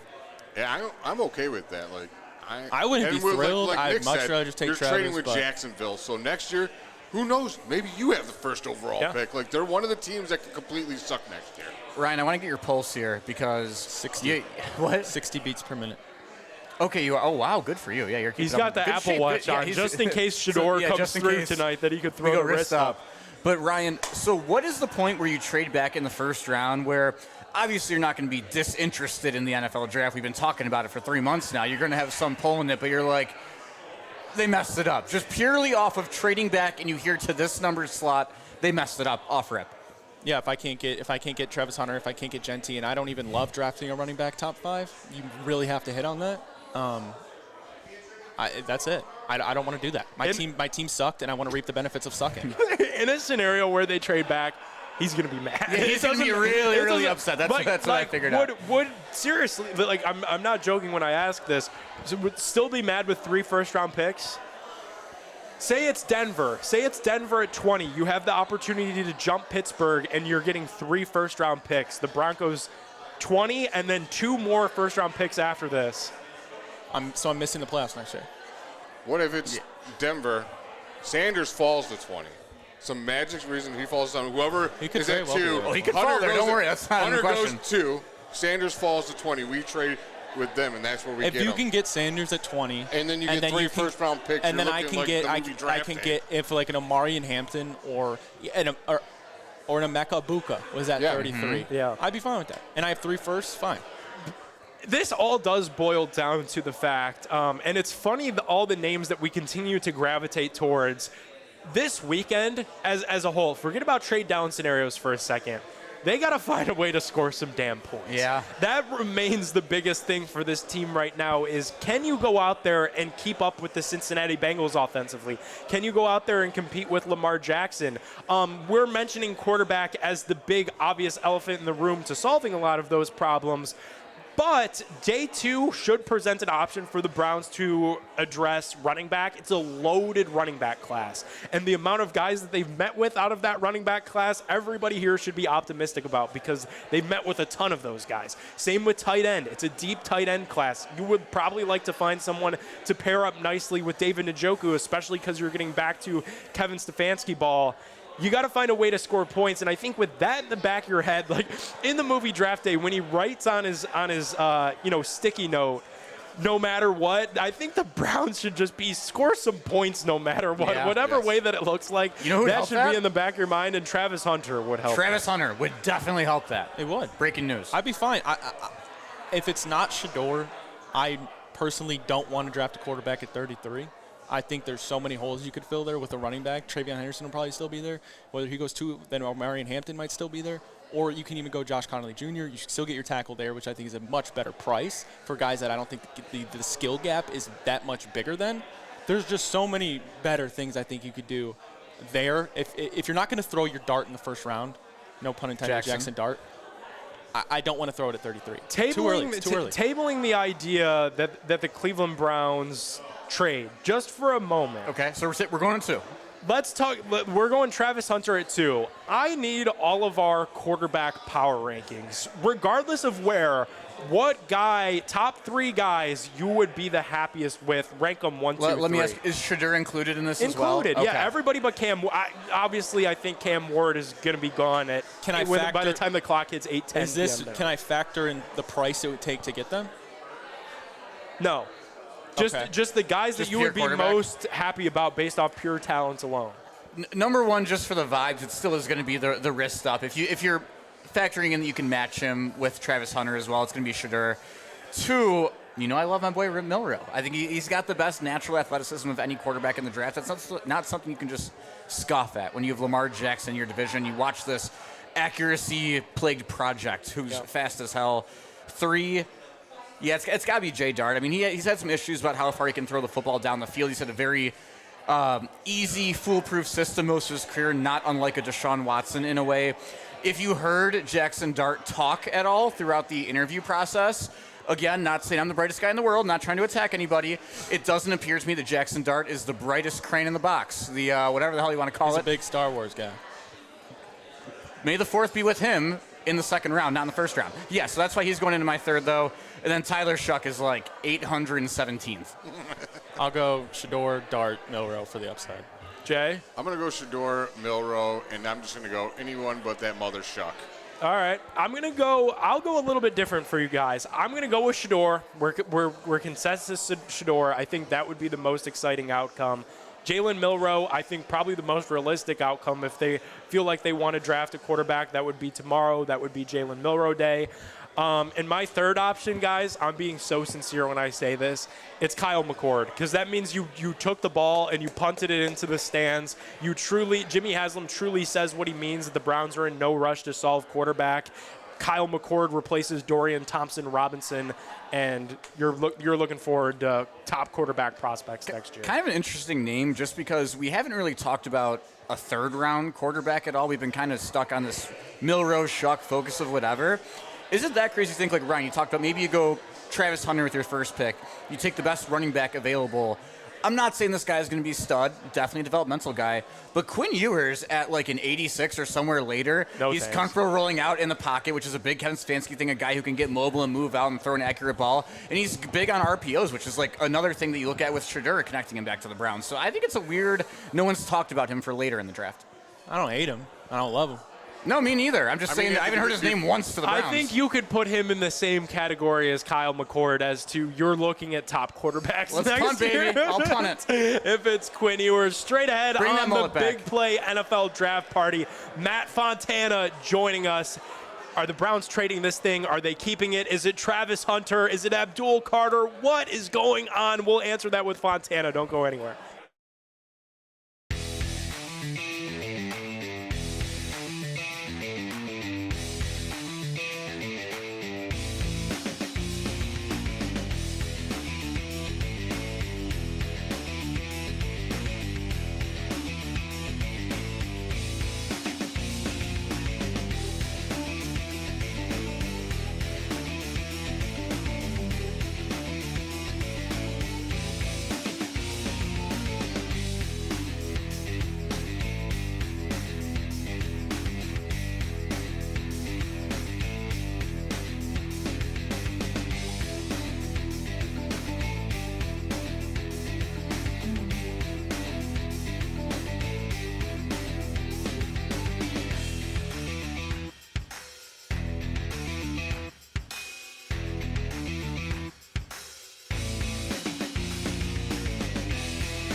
welcome on back into the Big Play NFL Draft Party. We're live at Pure AV, hanging out in Akron. Matt Fontana, the latest guest to join us. The GOAT. Dude, what is going on? Jacksonville wants Travis Hunter, I guess. I mean, I think there's a lot of, listen, they know what's going on at 1. NFL wants a little drama probably, but I also think it's when you have a draft like this where it's not like, okay, we know Cam Ward's going 1, great. Is there a Nick Bosa in this draft? Is there another quarterback that you know is going at these top spots? And if there isn't, then you're going to have these teams that view guys differently, that are willing to make moves to get up. Like when you don't have consensus, that breeds chaos. And that's what I think the NFL loves, because they love the drama going in to the NFL draft. But I also think beauty is in the eye of the beholder. And I think the Browns are fine with Travis Hunter. They like Travis Hunter. But if another team is saying he's worth 2 number ones to us, or he's worth this, then you got to sit there and say, okay, what's right for our team? And there's so much you have to take into account about where the Browns are at, where Andrew Berry is at, what the needs are. If Jaden Daniels was in this draft, we are not having this conversation. If there was, if there was even a Sam Darnold, if there was, go back to that draft, if there were multiple quarterbacks, Josh Rosen. I was a big Josh Rosen guy. Chosen Rosen, baby. I was talking to my neighbor Shane today. He's walking his dog, and he grabbed me. He's like, Matt, what do you think today? We started talking quarterbacks, and I was like, dude, I was all in on Josh Rosen. Obviously, it didn't work out. But if there were multiple ones, then that's a little more, what you're going to get, what's going to happen, and you're not going to have these rumors coming out. Is Jacksonville and Chicago calling? Of course they are. Everybody is just like, what do you think? And the thing is, what you thought on Tuesday is much different than what you think today. And there are general managers that fall into that. And this Andrew Berry isn't his first rodeo. He knows what he's doing up there. So, but it's different where, you have the picks. They made that trade earlier. I know they have, 8 picks now. But you sit there and you say, it's just a cost analysis. Is this guy, Travis Hunter, worth this to us? Is he worth it to this other team? And, I love it because it's a little bit of drama. It's a little bit of up, which we're happy about, which we're excited about. But, to ask the question, would I be devastated if they miss out on Travis Hunter? No, I wouldn't. And if the right trade is there, if the right thing is there, the right move, I'd make it. I would. I think so. It's interesting, the amount of people in the National Football universe that I kind of forgot about that I'm now remembering. Jay Glazer, the latest. Jaguars and Browns trade looks like it could go down and talks are happening, but nothing done till done, obviously. You guys are going to do the Matt Fontana show tomorrow. We are, yeah. Right as you guys were pulling up, though, Ryan was damn near ready to have a conniption about a potential trade down. Ryan really wants Travis Hunter. Here's the thing. If I'm not getting Travis Hunter and I'm trading to number 5, then I also have to assume that, 1, I'm not getting Abdul Carter. So it's either, am I drafting an offensive lineman? Ryan. Am I getting Will Campbell? Or am I going to sit there and am I going to draft a guy like Ashton Genty? I don't know. But to me, it'd be different. And Matt, me and Max Loeb were talking. What if this is a ploy? You make it clearly available that you're in talks with the Jaguars to let teams know that Travis Hunter is available. Thank you. So what if you're driving up the price for, say, the New York Giants? Because the New York Giants, they want to trade up to get Travis Hunter. Right. In that essence, you don't get Travis Hunter, but at least you're not drafting Will Campbell, Ashton Genty. You're getting Abdul Carter, a guy who many people have as the best player in this draft. Well, no, and that's, again, Travis Hunter seemed to be the best player in the draft, and I get that. I'm not big on Abdul Carter. Even a trade back, I'd go take Mason Graham. And, guys, here's the thing. A trade back, just do it. You can do it again. What if you trade back to 5? And then Chicago does come calling, and then you're back to 10. I saw something. It might have been Jake Burns. Somebody came up with one on Twitter today where you traded back twice. You got a future 2, and then you had 7 of the top 100 picks. You got 36 from Jacksonville. You get another late 30s here. You pick up a 64. We have 64. You pick up a 60. You do this, you do that. And that is where one thing always reminds me what Andrew Berry, and he says this, and you could believe that it's just speak. He is steadfast in saying that he approaches every draft like he's an expansion franchise. And that's a load of sometimes BS where he goes, we're taking the best player available, right? And listen, you had, Joe Thomas. You're not drafting a left tackle. You don't need that. And I always say best player available for your team. But if you were going to approach a draft like an expansion franchise, this would be the one. because you have next to nothing. You have David Njoku and Denzel Ward and Myles Garrett. You got one more year, Joel Bitonio, and who knows about Wyatt Teller. Yeah. You have all of these holes. That would be a year to say, we truly are going to approach this like an expansion franchise. Guys, what do you need? Picks. You need as many everything. as you can. We need everything. Bring Receivers, running backs, interior I love defensive that too. linemen, linebackers, like just own the draft. Middle, if you go back, if you do that double trade back, Jihad Campbell, middle of the first round, Andrew Berry loves guys who are young and athletic and sometimes don't really know what they're doing, but they can figure it out that side of the development, figure out where to go on the field. You just need to have the person to do it. They could go so many options if they do go that way. That opens Shedeur Sanders again. Oh, yeah. That opens That's a big can of worms now. Wouldn't that be something just to bring this whole thing all back to where it started? Is that you move back twice, you get to 10 middle of the first round, and what? There's Shedeur. And then you take the lesson off of, like, if Shedeur turns out to be a bust, then you just sit there and be like, well, look at all this other stuff we got for him. Or with him, with all these other trades, it kind of lessens it. And we can't forget about where Andrew Berry's at with the organization, with the team, with how much cachet he's got right now. I mean, listen, the guy's on thin ice. We get that. We understand that. And I really do believe that a quarterback bails him out. Now, is that my guy Tyler Shuck later? Is that Jalen Milroe? Is that Jackson Dart? Is he getting a vibe that one of the guys that they really like are not going to be there at 33? Because don't lose sight of that. If they really come into this and say, we do like one of these quarterbacks, but all of a sudden they're going to be gone in the 20s. Well, you know what? We're going to come back at 15. Yeah. We're going to put ourselves in the high teens. We're not going to let other teams dictate what we're going to do. Now, this night is entirely about other teams dictating on what you do, and there's always shocks when you go, did they just draft Alex Leatherwood? That was always the one, the Raiders. Everybody goes, that guy is third-round grade, 17th overall. Let's go. So you see the beauty is the eye of the beholder, but the more you can do stuff like that, the less it takes away from what the other teams do to you. And, how many picks the Browns make tonight. Like, I put the poll out this morning. I was interested to see how people feel about it. Like, do you feel like they could be making multiple picks tonight? I mean, At this point, I don't know. At this point, it feels like more of a real possibility than it did at 6 p.m. when we started the stream because, you trade out. I really do like the school of thought of if you're going to trade out of 2, you might as well just trade then out of 5 and go full accumulation mode.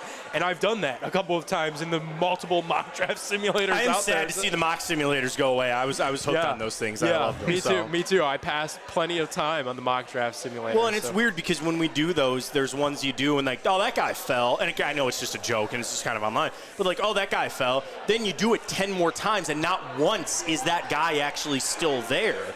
And again, Andrew Berry has his guys. Yeah. He's got some guys circled, and it's not always just first-round guys. It's second, third, and on down that he goes, that guy's, we can get close to getting to that guy, maybe even move up to get him, we're going to do it. The question is, who is that at the top of this draft? Because for this to come out, it could just be they're fielding the calls. Right. There's that's the job of a GM. Or is it they really aren't all that in on Travis Hunter? And the way I hear them talk about him, Stefanski and Barry, I don't think it's that. I think at this point, they're listening to the deals. They're seeing what's going to happen. And if one is the right one to be had, we're going to take it. But if not, then we'll just sit there and we're going to take a guy that can help us on one side of the football one way or the other. Ryan, I keep coming back to what you said earlier. You cannot compare a guy to Shohei Ohtani then not draft him, right? Correct. No, I mean, listen, call me. That's the one thing though. Call me a simpleton, guys. My team sucked, and I want a top 2 pick like I deserve, and I want to take the best player in Travis Hunter. And that was my thing with the Shohei Ohtani thing from when it started. And people will, Jack, like, if that trade goes down, that's going to be the first thing that's going to be all over social media is that they just passed on Shohei Ohtani. But to me, Shohei Ohtani would be if Travis Hunter could play quarterback and defensive end. That's not what we're working with here. We're working with a guy that's going to contribute on defense. I still don't really know what that means. Play limited defensive snaps and be a primary receiver. And that means you're drafting a wide receiver at 2, and you're going to have to find a way to feature him offensively when your quarterbacks are Kenny Pickett and Joe Flacco. So I wonder if that's kind of also what's in the back of Andrew Berry's mind when he's picking up these phones and listening to these offers is, while Travis Hunter would be fun, and it really would be, I think Travis Hunter alone gets the Browns back on national TV. It puts butts in seats. Oh, yeah. That 12 jersey will be a hot item all summer long. The weird thing about it, though, is it doesn't really matter until they solve the quarterback thing. But we love to talk and assume that Andrew Berry and getting these accumulation of picks, whether it's a couple this year or you get all these assets, these first-rounders for next year. Why are we under the assumption that the Browns aren't going to win 5 games next year and Andrew Berry's out of a job and Kevin Stefanski's out of a job and you're in a whole new regime? I just don't understand that. And if you're Andrew Berry, who you haven't had a first-round pick since Greg Newsome, the one before that, by the way, was Jedrick Wills, who was a bad pick. You picked up his 5th-year option. That doesn't look good. And Greg Newsome, your other first-round pick, is in trade talks the day of the draft. Yeah. And you're telling me you're going to pass an opportunity to take probably the most bust-proof as terms as bust-proof players go? He's the safest pick for Andrew Berry. Yeah. The thing is he in a position to take safe picks? I don't think he has a choice. I'm not sure. And that's where, like, the floor, I think, for Travis Hunter is that he's going to be a really solid player. And I want to throw this scenario to you guys real quick, too. Let's say they take Travis Hunter. All of this is just... Which I think it is. It's just out there. Just Smoke. they're talking smoke. It ain't nothing, right? They take Travis Hunter. They have the tough conversation, and they go, you're going to play wide receiver. Well, let's keep the dream alive for a minute, but we're going to come on back, and we're going to tell you you're going to be a wide receiver moving forward. And he just can't cut it. Why not in 2 years say, all right, well, we're going to go try a corner over here real quick. You have 2 chances to make him not be a bust. Yeah. And that's doomsday he sucks. And I don't think that's going to be the case. But you really, like, that is the most safe pick you can make. You have 2. You never get this. You got 2 chances for this guy to not be a bust and end up like Jedrick Wills out of the NFL 4 years later. You got 2 chances at that with him. So it would be like safe. it would be like Justin Gilbert in 2014 if you saw that wasn't working out, and instead of trading him to Pittsburgh for a future 6th-round pick, let's try him at receiver and see what happens. Right. Yeah, that's an interesting cornerback. Yeah. And that's where the allure for that. To Ryan's point, you're not wrong, man. You're not solving your real problem. If Travis Hunter played quarterback, we're not talking. Done. Don't even think about it. Right? He doesn't. But you also got to assume that if they're going to build this team, like this year, they don't have a quarterback worth taking, Flacco will keep you afloat, whatever, fine. Then you're on the idea that you're going to build this up as best you can for all you need is a quarterback to then insert to this lineup, and you've got this skill position, you got offensive line, we got to worry about all that. But at least with Travis Hunter on offense, as I think he's going to play, you have that where at least once we find the quarterback, I mean, it's easier said than done. All we are is quarterback away, but at least you got that going for you. Jack, prediction time out of you. We're going to get Josh Cribbs on the stream. That's a good sub out. That's a good trade. Good one Pure for AV, one. but I need a prediction. When that number 2 overall pick comes in, are they trading it? Are they keeping it? And what goes down? Yeah, keep it. We're going Travis Hunter. And they want to hit the home run. They want to build that dome. They want as many butts and seats as possible. They're going to throw it back to when we traded back in for Johnny Manziel. They're going to go back in. They're getting Shedeur. We're running back the Colorado connection. Alrighty, the dream scenario from Jack O'Rourke. He'll probably join us again at some point this evening. Something tells me. Subbing out for now. Keep it locked here on the Big Play NFL Draft Watch Party. Josh Cribbs joins the show next. Don't go anywhere.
Welcome on back into the Big Play NFL Draft Party. We're live from Pure AV in Akron.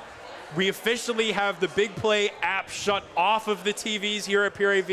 The NFL Draft is on. I was going to say, why'd they turn the app off? Now as we are just minutes away from the draft being open. Yeah, Green Bay, Wisconsin showing out. I'm Nick Padone, Matt Fontana, Ryan Tyler. Go ahead. Good intro. Good set in there. They have more people there than they've ever had. For any event that they have ever done in Green Bay, they have more people there than anything they've ever done. Championship games, NFC championship games. There's never been more people at Green Bay, Wisconsin at this moment than there That's has a been good ever. thing. Oh, isn't it great, Josh? Because I mean, it's like it's been great that they've started to move the draft from city to city. Yeah. And, you know, God forbid we didn't have a pandemic They gotta here come in back. Cleveland. We're going to get it back. We're Why getting it not, back. though? It should have been Cleveland deserves a mulligan. Well, what do you guys think about the idea that they're going to do the Super Bowls? You know, because, again, this gets into the stadium stuff of going to Brook Park and everything. But they have their short list. Josh, you know better than us. NFL likes to go to warm cities, places they want to go. They're going to keep that Super Bowl in that lower U, Florida, New Orleans, all that, and then everybody else you get a draft as your makes peace sense. offering here. It makes sense. It would make sense if they came, you know, when our new stadium was here and it's indoors. But they like to have a lot of outdoor events, a lot of outdoor activities, you know, signage up. You know, it helps sell more tickets. They can have branding outside and everything. It's all about the dollar, you know, and everybody generally has a lot of fun and use it as a vacation. Yeah, except it also in Cleveland we had the pandemic and bad weather too. Remember that? It was Exactly. rainy and cold. Remember that? The All-Star game. Yeah, that's It was like a blizzard. Oh my, and it made us look so bad on the national stage. I was pleading with WNBA All-Stars, like, I promise it's better. We're at hosting events in there. I'm like, I promise during the summertime. It's not this bad. Yes. It's a beautiful day here in Cleveland, Ohio. Finally, we got a little bit of sunshine. Josh, the NFL world now looking at Cleveland, as in the last hour we've heard that the Browns are entertaining conversations to potentially trade out of the number 2 spot. Obviously, teams calling in trying to trade for the Heisman Trophy winner, Travis Hunter. If you're GM Josh Cribbs, and that phone I'm sure is ringing off the hook right now in the war room, are you answering it and listening to the conversations? Oh, definitely. I got to keep Cleveland on the forefront of everything.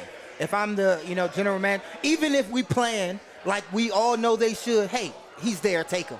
If your guy is there at number 2, take him, no question. You don't need to field any other calls. But at the same time, they may come with something that I can't refuse this. Yeah. They threw this, the house, all these picks. This is their guy, if they do all of this. And it has to be something that they'll say, okay, guys, we're good with this, and they won't take the number 2 pick. We were talking about, Josh, and you're a perfect person to talk about this too, about teams see guys differently, and they see beauty is in the eye of the beholder. Absolutely. And you're right, the Browns might sit there and say, we really like Travis Hunter, and he's a good player.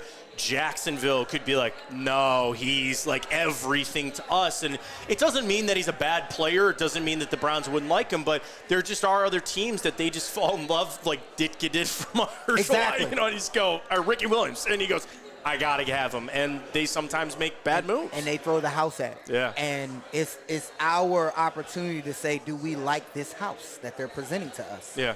And I just think that they're going to do the smart thing, because they'll be ridiculed in the media if we don't like what the house is looking like, and they decide not to take that number 2 pick. Matt, I want to ask you this, because you talk about how it's the eye of the beholder. And let's assume the Browns do trade back to number 5 with Jacksonville. You're not getting Abdul Carter, okay? You're not getting Travis Hunter. So then we think maybe Will Campbell, an offensive tackle. Maybe Ashton Genty. But Mason Graham. But my point is, when you're talking about this and the eye of the beholder, you draft Travis Hunter. Andrew Berry says he sees him mainly as a receiver. What if you get assets from Jacksonville, you're sitting at number 5, and what if all along, and I'm not saying this is true, the Cleveland Browns looked at a guy like Ted McMillan and said, he's a receiver as well, we can stomach it at 5, maybe 2, and get a couple first-round picks? I haven't heard anybody talk about that. No, I listened to that, and the thing about Ted McMillan is he's got a receiver's body. He is big. Does not have that straight line speed that a lot of people are talking about. It's probably about Josh Gordon a little bit earlier, right? Like, that guy was tall, but he had some speed. Ted McMillan, not so much. Then the video comes out.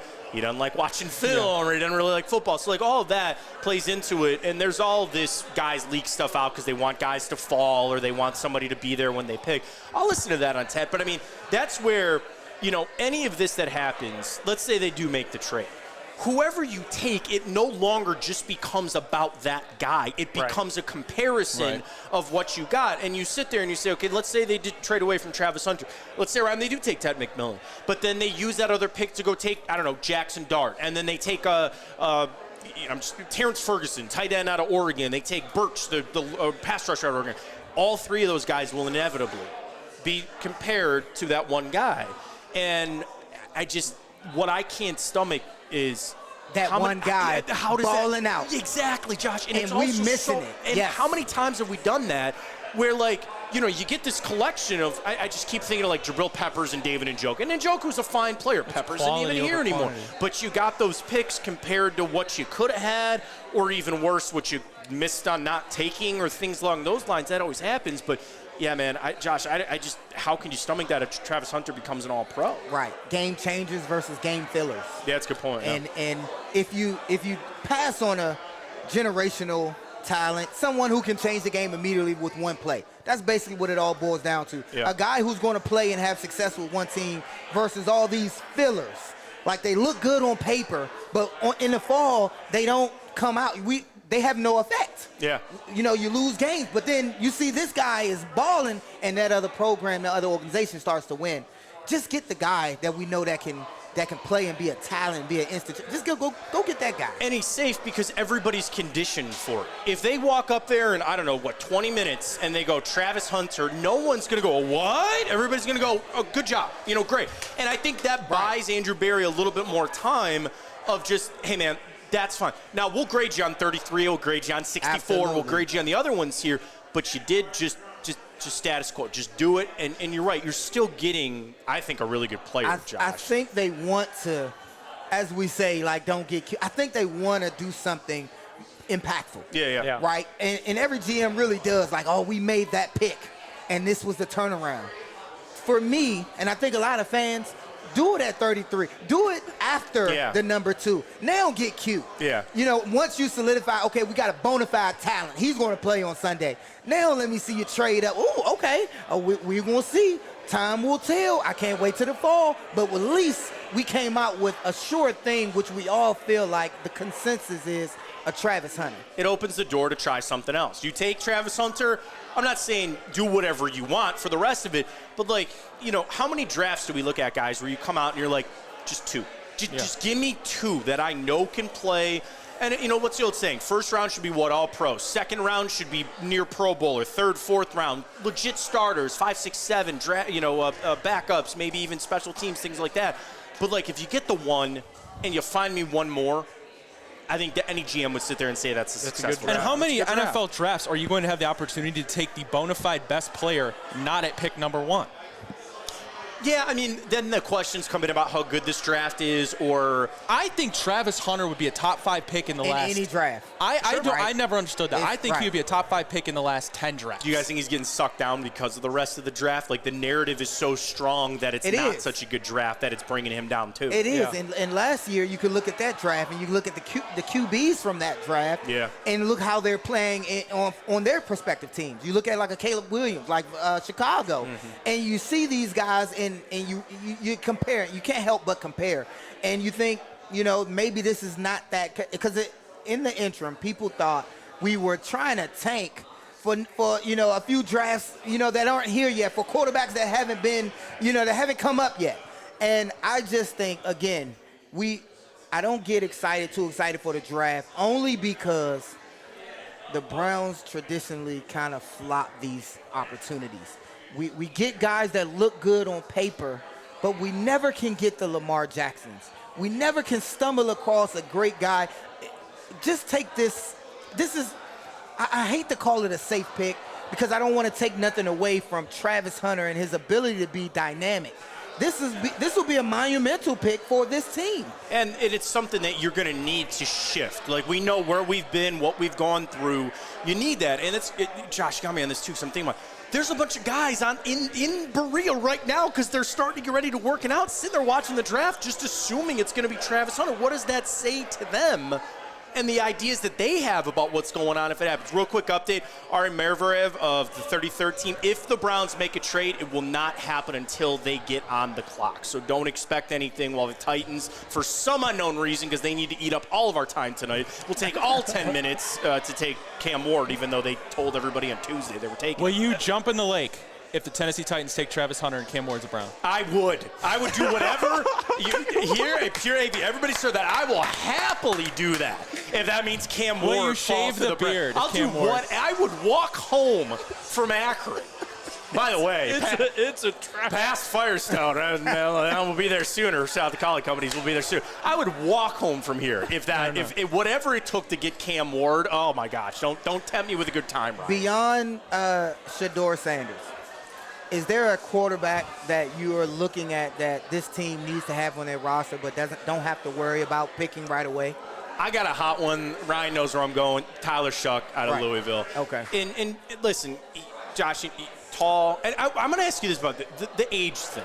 How worried should people be? He got injured. He left Oregon. He is an older guy. He played a lot of football, but he got hurt. But he's got size. He's got strength. He doesn't turn the football over. He avoids sacks. He can play under center. The big knock is, again, the injuries, which I'm not discrediting, but everybody gets on the age. And I said this on our show last week, and I said, Andrew Berry's got these guardrails, and all GMs do. Where have these guardrails gotten us? Maybe it's time to knock one of those down, and maybe it's the age thing. We set that aside for this guy. Well, I don't think it's you got to look at history as well. He's not baseball age. Yeah. Right? He's not Brandon Whedon age. 26. And that's what I'm saying. He's not the age to where he got a one contract and a half left. Yeah. You're trying to get a guy that may be lasting 2-3 contracts, and then we'll see after that. So if you look at him and you say, and also it's the offense. Yeah. We don't need, he can have injuries. We got Flacco. Yeah. If Flacco is starting, we got a guy who we don't expect him to run around. And that's the thing. In this offense, the offense doesn't expect you to run around either. So if he can throw the ball on, and that's why, when we were talking about Shador Sanders, it just wasn't a necessary need because how simple our offense is. If he had been the guy, then turn your card in early like, the Tennessee Titans did with Cam Ward in the media, per se. But if they shock the world and take Travis Hunter, like you said, that's going to change everything. I'm thinking the Browns, it's going to more than crazy. The Browns going to take that whole 10-minute time. Yeah. And it's going to be a different trade. Oh, they'd be throwing a party. They'd be sending 10 minutes. We got to pop the champagne at this point. Josh, what do you make out of the Shador Sanders slide? Because we've heard so many different landing spots, as high as 3, as low as 33 with the first overall pick tomorrow, which, is owned by your Cleveland Browns. It really feels like Shador Sanders played his last football game, was a consensus top 5 pick, and ever since it's been a little bit of a free fall. I think it comes down to, as well, regardless of what analysts say, it comes down to, a team's need. Yep. They're meeting just like we are and talking just like we are, spirited conversations behind closed doors to figure out who a team should take at every level. They have their board, top 5 guys, top 10. So if that guy falls to them, they'll take him. And it's no ifs, ands, or buts about it. They have a consensus in that draft board room, which I've been in. And if their guy's there, they'll take him. No questions asked. And that's where you got to remember, like you were talking, Josh, the offense. What are we trying to run here? What does it fit? And that's where any of us, he's this tall, he runs this 40, whatever. What does he do on these specific throws? What are the plays that we saw that we run here? Did he do that really well? And I think the Shador thing is so interesting because I never read into the Dion thing. Okay, so his dad's Dion. I don't think he's going to be all that involved. I think they looked at it and said he doesn't really fit what this offense is trying to do and trying to run here. And, all this other stuff about his personality. And that's all games, I think, that are getting played right now. Somebody's going to take Shador Sanders tonight. I'm putting that down. He's going to go tonight. Somebody will take him at some point. He's a good player. Does he have all the intangibles? Not necessarily, but it might fit somewhere else better than here in Dallas. I thought he God did. bless you. I thought he did fit this offense. Sure, I just don't think that they want to use that capital. it's not hard to be in this offense. Yeah. We don't have a we don't have Andy Reid's offense. Yeah. Our offense is not too complex. It's not built for gadgetry and running.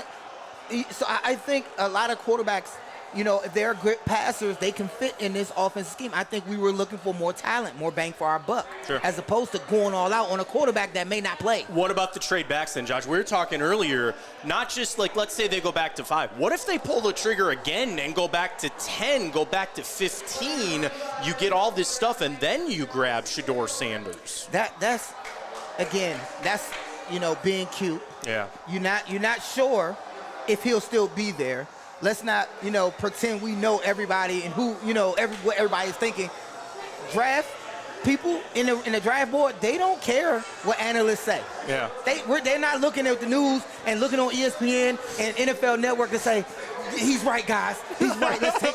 We've never heard of this guy before. Because they're getting paid millions in that room to figure it out amongst themselves. Yeah. Well, the NFL draft is officially open, and the Tennessee Titans are on the clock. Josh, you mentioned the offense, and when we're talking about quarterbacks, one guy that I want to ask you about, especially before tomorrow, Jalen Milroe. A lot of people linking him to the Browns just because he's such a high upside guy. What do you see out of somebody like Jalen Milroe? Probably a little bit more of a project, might not be ready right now, but could have a huge ceiling to do big things in years to come if they develop him the right way. He's the biggest diamond in the rough that I see. Only because of history, and me and Ryan talked about this on the show. I see him and liking his criticism to that of Lamar Jackson. When you said a project, they said Lamar Jackson would be a project to get him a little more accurate, to have him fit into a non-running offense. And look what he's league MVP. Look what he's able to have done. With all that around, and for years running back got hurt, lack of weapons at receiver, and he carried the team. Still does. So if you look at Jalen Milroe, who run faster than Lamar, and has the same intangibles, has the same tangibles as far as arm strength coming out of Louisville. Lamar played a little more, but the criticism on Jalen was the same on Lamar. That's why I like him. You would hate to lose a guy like that and then watch another team build another league MVP out of somebody you could have took. I think when we get a little bit later, guys, in the first round, you have guys that have 5 tools, baseball reference, but it's like they got all these things. That's why they're first rounders. That's why they're in the top 10. When you start sliding back a little bit more, Josh, I'm with you. Is there one thing that this guy does better than anybody? Is there something that he has that we can emphasize that he could do better than anybody else? And it could be an arm strength, but with Jalen Milroe, it is. He's the fastest guy in the field. He's the most electric on the field. Yeah, is that we'd have to change our offense a little bit, but he can do something that no one else can do. You find me that in the second round, I'm taking that any day of the week. Yeah. So that's where I'm with you. Like, I think it's the it factor. Right. That's it with me. And that's where these other guys, too, like Howard and Quinn Ewers. Guess who else had the it factor? Who's that? Baker Mayfield. Yeah. It wasn't his size. It wasn't that he could make a throw nobody else could make. Yeah. On game day, this guy lit the scoreboard up. He won games. Yeah. He had it. Yeah. That you had to watch him play a game, not practice, because he didn't do good in Tampa. And when they were battling in Tampa for the starting spot, people were saying it was Kyle Trask time. Yeah, it was. But he has the it factor when you cut the game tape on. It's like, oh, he's our guy. Yeah. He shows up cocky, not really confident. Yeah. And people misuse that confidence for cockiness term. So you look for it factor. Does he have it? When we turn it, we can teach him everything we know. But when it breaks down, when the playbook breaks down, the blocking breaks down, what does this guy do? Yeah. Jalen he can escape. He can make something out of it. That's when you look at quarterbacks beyond the X's and O's. Can he make an impact on this team right now or when called upon? I think he has to. You look for a guy like that as much as possible at every level. I'm looking at him and Chuck in that second round. Howard and Ewers, and even to a level Jackson Dart, they're just kind of mid to me. They're just kind of right there. They're fine. They can do this, do that. I'd rather get a guy that has something that you can't find with the rest and an insane upside. Like, that's the other piece of it was Jalen Milroe. It felt like we were just starting to scratch the surface at Alabama, and then it's NFL draft time, where he could be a guy that's a better pro than he was a college player. I truly believe similar to Lamar Jackson, and maybe not everybody knew about Lamar Jackson because he was at Louisville despite winning the Heisman there. I do think Milroe could be a better pro. I want to circle the convo back to Travis Hunter, as it appears like Cam Ward is minutes away from being the #1 overall selection.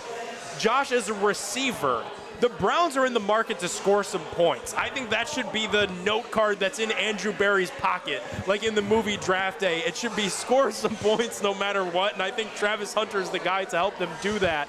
They're going to have to make him a primary feature, though, on offense from day one. I would like to see Coach Kevin Stefanski's offense evolve. Yeah. Evolve past the point of comfortability. Yeah. I want to see complex.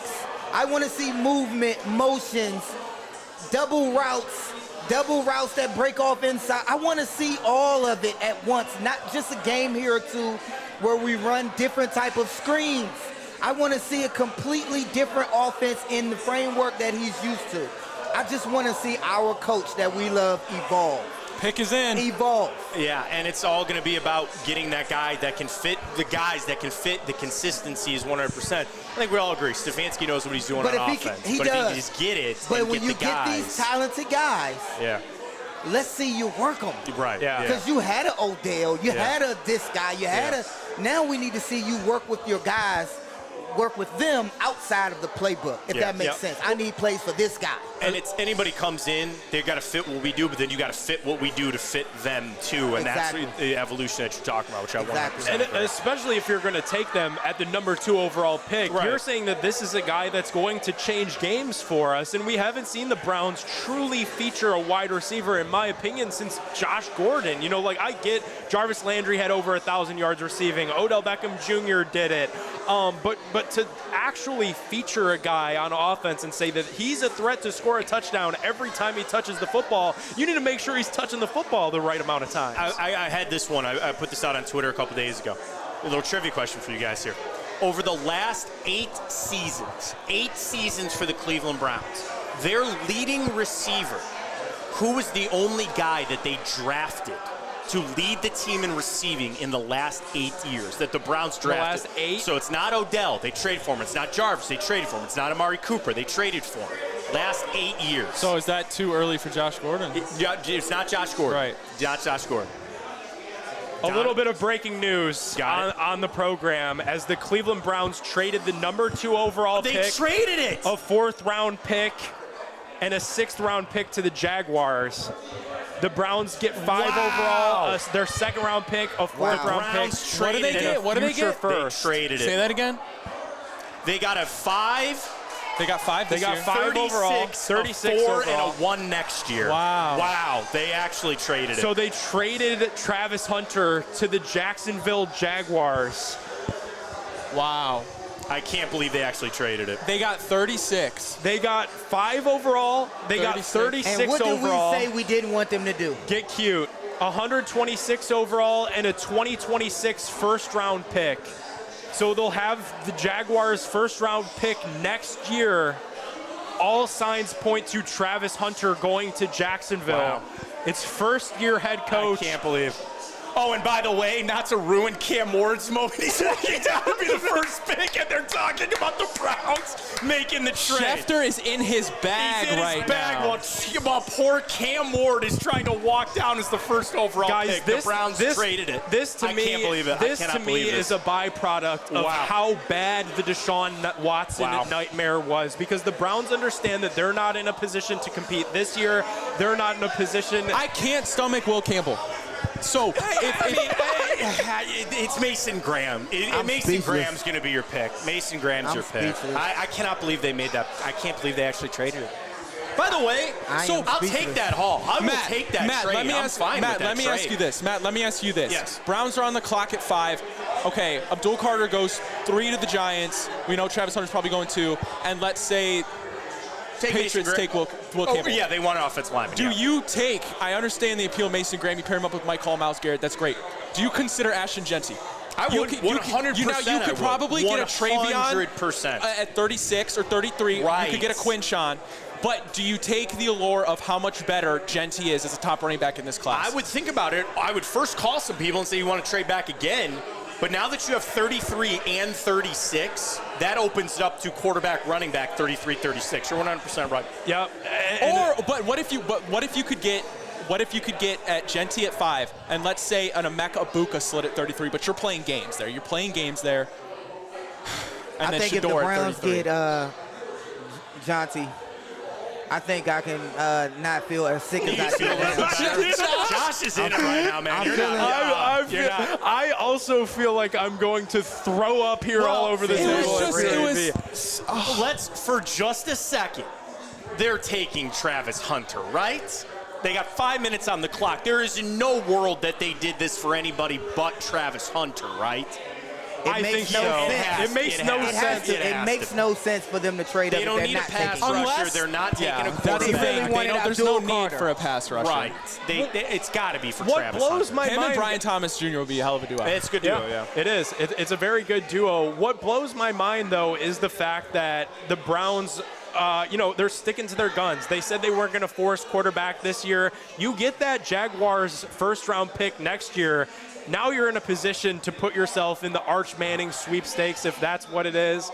Now, so let me ask you guys this. You pass up on Travis Hunter at number 2. Do you think this has more to do with collecting assets, or do you think there was something in the organization the Browns weren't sure about, whether it was really feasible that Travis Hunter would be able to play both ways and that was made him such a special pick at 2, or perhaps they didn't believe that they could develop him, he was undersized? I just think it's, again, he was a great player.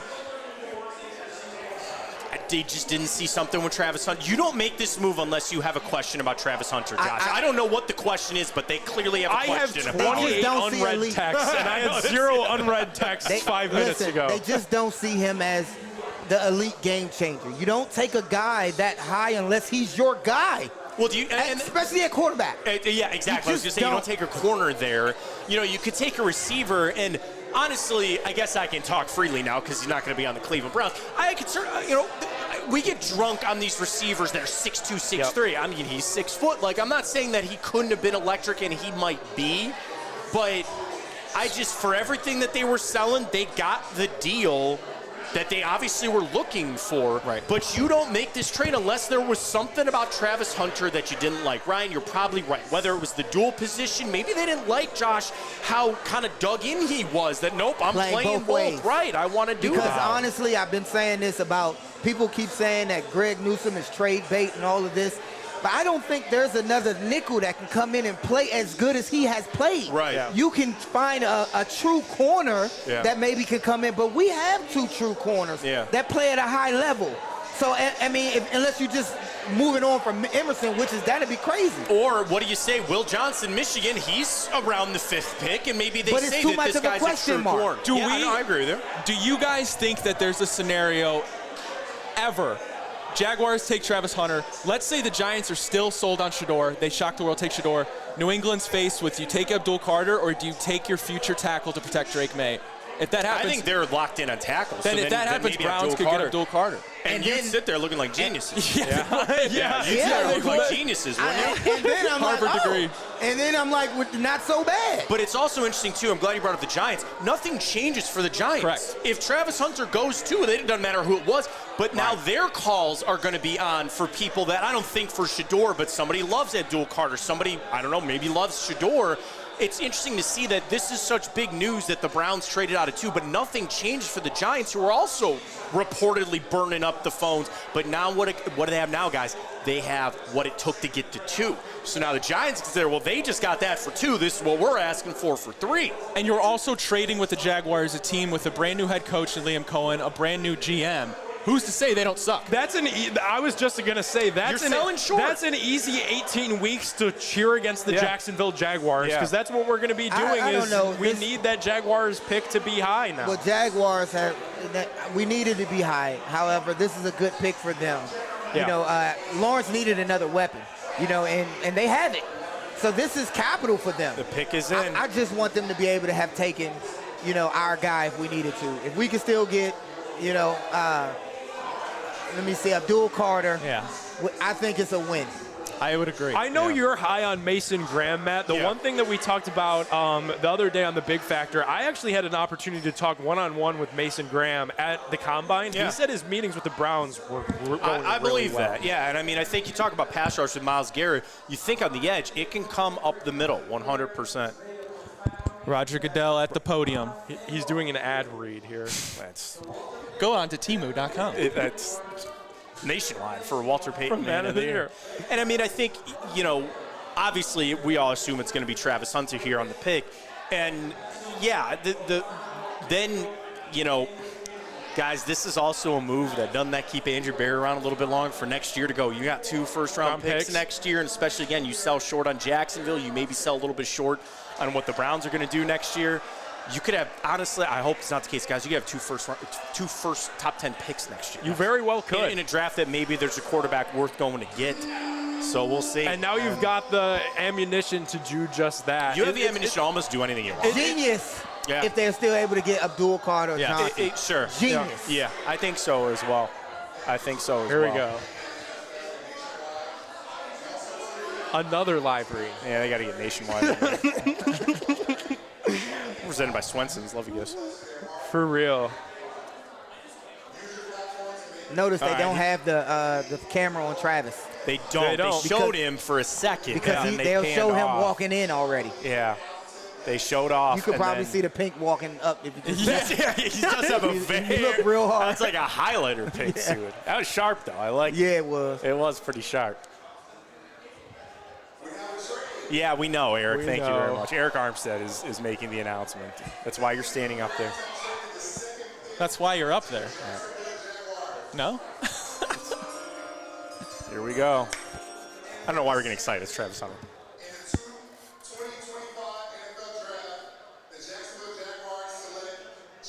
Yeah, okay, all right, Travis Hunter. Yep, Travis Hunter goes to latest from Peter Schrager now at ESPN. Yes. Cleveland not done. I thought around the league is if you're not taking Carter or Hunter, you might as well keep compiling picks. Matt Fontana, it's what you said just about a couple minutes ago. Shador all along? Unless there's someone else you love, my intel is that the phone lines are still open in Cleveland. That's coming from ESPN's Peter Schrager. We could see another trade back from 5 here, as now it turns to asset stockpiling. Josina Anderson, league source, why the Browns made the trade. Do you remember they gave up 3 1s for Deshaun Watson? It's literally what a league source said to Josina Anderson. Why did the Browns make this move? Because they gave up 3 1s for Deshaun Watson. We need to recoup some of those. And that's exactly what I said when I saw this go down. And I gotta tell you guys, the roster starved of young talent. And this is the draft to trade out of. I'm sorry. Like I know that people say like there's still good players in this draft, and I'm saying that there are, and I'm excited to pick some of them. This is the draft to go get some more. Time will tell. That's true too. We will bring up a lot of our comments and a lot of this commentary. Depending on 5 how years well, from now, 10 years from now. Not even. Travis is going to play this season. When you look at who's taken, Cam is this season. Jonty, these guys will play. So if we pass up on elite talent, if the top 5, the top 10 go to the Pro Bowl and their teams are in the playoffs, it's going to be a sad time if we're not. Let me ask you guys this. Right now, Myles Garrett, how do you think he's feeling? It's great to accumulate the picks. It's great to get back that ammo. But Myles Garrett just signed for one day it seemed like, the highest paid non-quarterback contract. Is that window of accumulating these picks, does it correlate with Myles Garrett before he hits a decline? As least... I'm going to ask all you guys. Josh, I think I know your answer. But are you devastated that you don't have Travis Hunter right now? If your question, it hurts. I woke up this morning thinking I had Travis Hunter. But at this moment that you know that he's not, are you completely devastated? If the answer is no, then you'll be all right. Yeah. Josh is thinking about it because he's not handling Josh, this well. I want to ask you about this because it's reminiscent of 2011, right, where the Cleveland Browns could have had Julio Jones with the number 6 overall pick, and they decided to sell that pick, and they've got a farm of picks. They got Atlanta's 2011 first, their 2011 second, a 2011 fourth, their 2012 first, their 2012 fourth. They got a ton of picks out of that. But Julio Jones is currently getting fitted for a gold jacket. And I think that's the fear that's deep within me right now is 20 years from now when little Nick Padone Jr. is watching the Hall of Fame inductions and it's Travis Hunter putting his gold jacket on, I'm going to tell him I was sitting next to gold jacket wearing Josh Cribbs when they traded that guy to the Jaguars. That's my only problem. I know. You got a guy. Now you got to hope that you get some more guys. Well, and that's, you got to hope. Nick, why did that go bad? We love Phil Taylor. He's Yeah. a great guy. It's because it took Phil Taylor, you took Brandon Whedon with the other. That was your problem, you know. And it's like if you would have taken those picks differently, or even then, what happened? Atlanta, that pick was in the 20s that we ended up using. You are selling and you are hoping and praying. Hey, Browns fans, I'll tell you this. I know we don't like the Steelers and we hate the Ravens and the Bengals. Yeah. Add the Jacksonville Jaguars into that list. You hope they lose every single game that they play. And I got to give you one other team, guys. Houston. Yeah. Because they took that pick from us. We were bad. And they turned it into something special. Will Anderson and C.J. Stroud they come owe us on some down. favors. There's a chance for that.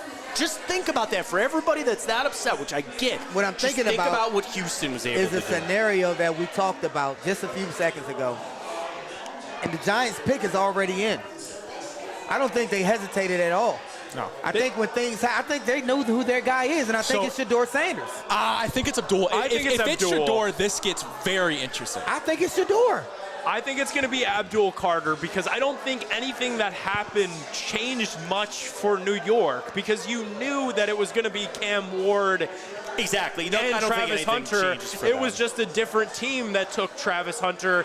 They're going to stockpile their defense. I do Are think you guys it's going to shocked be that they're Abdul making Carter. this pick? I'm a little A surprised little they're bit, making especially this pick. looking at the haul that. But I will tell you this, Matt. Maybe it means that everybody that thinks that Kevin Stefanski and Andrew Berry are on some sort of hot seat.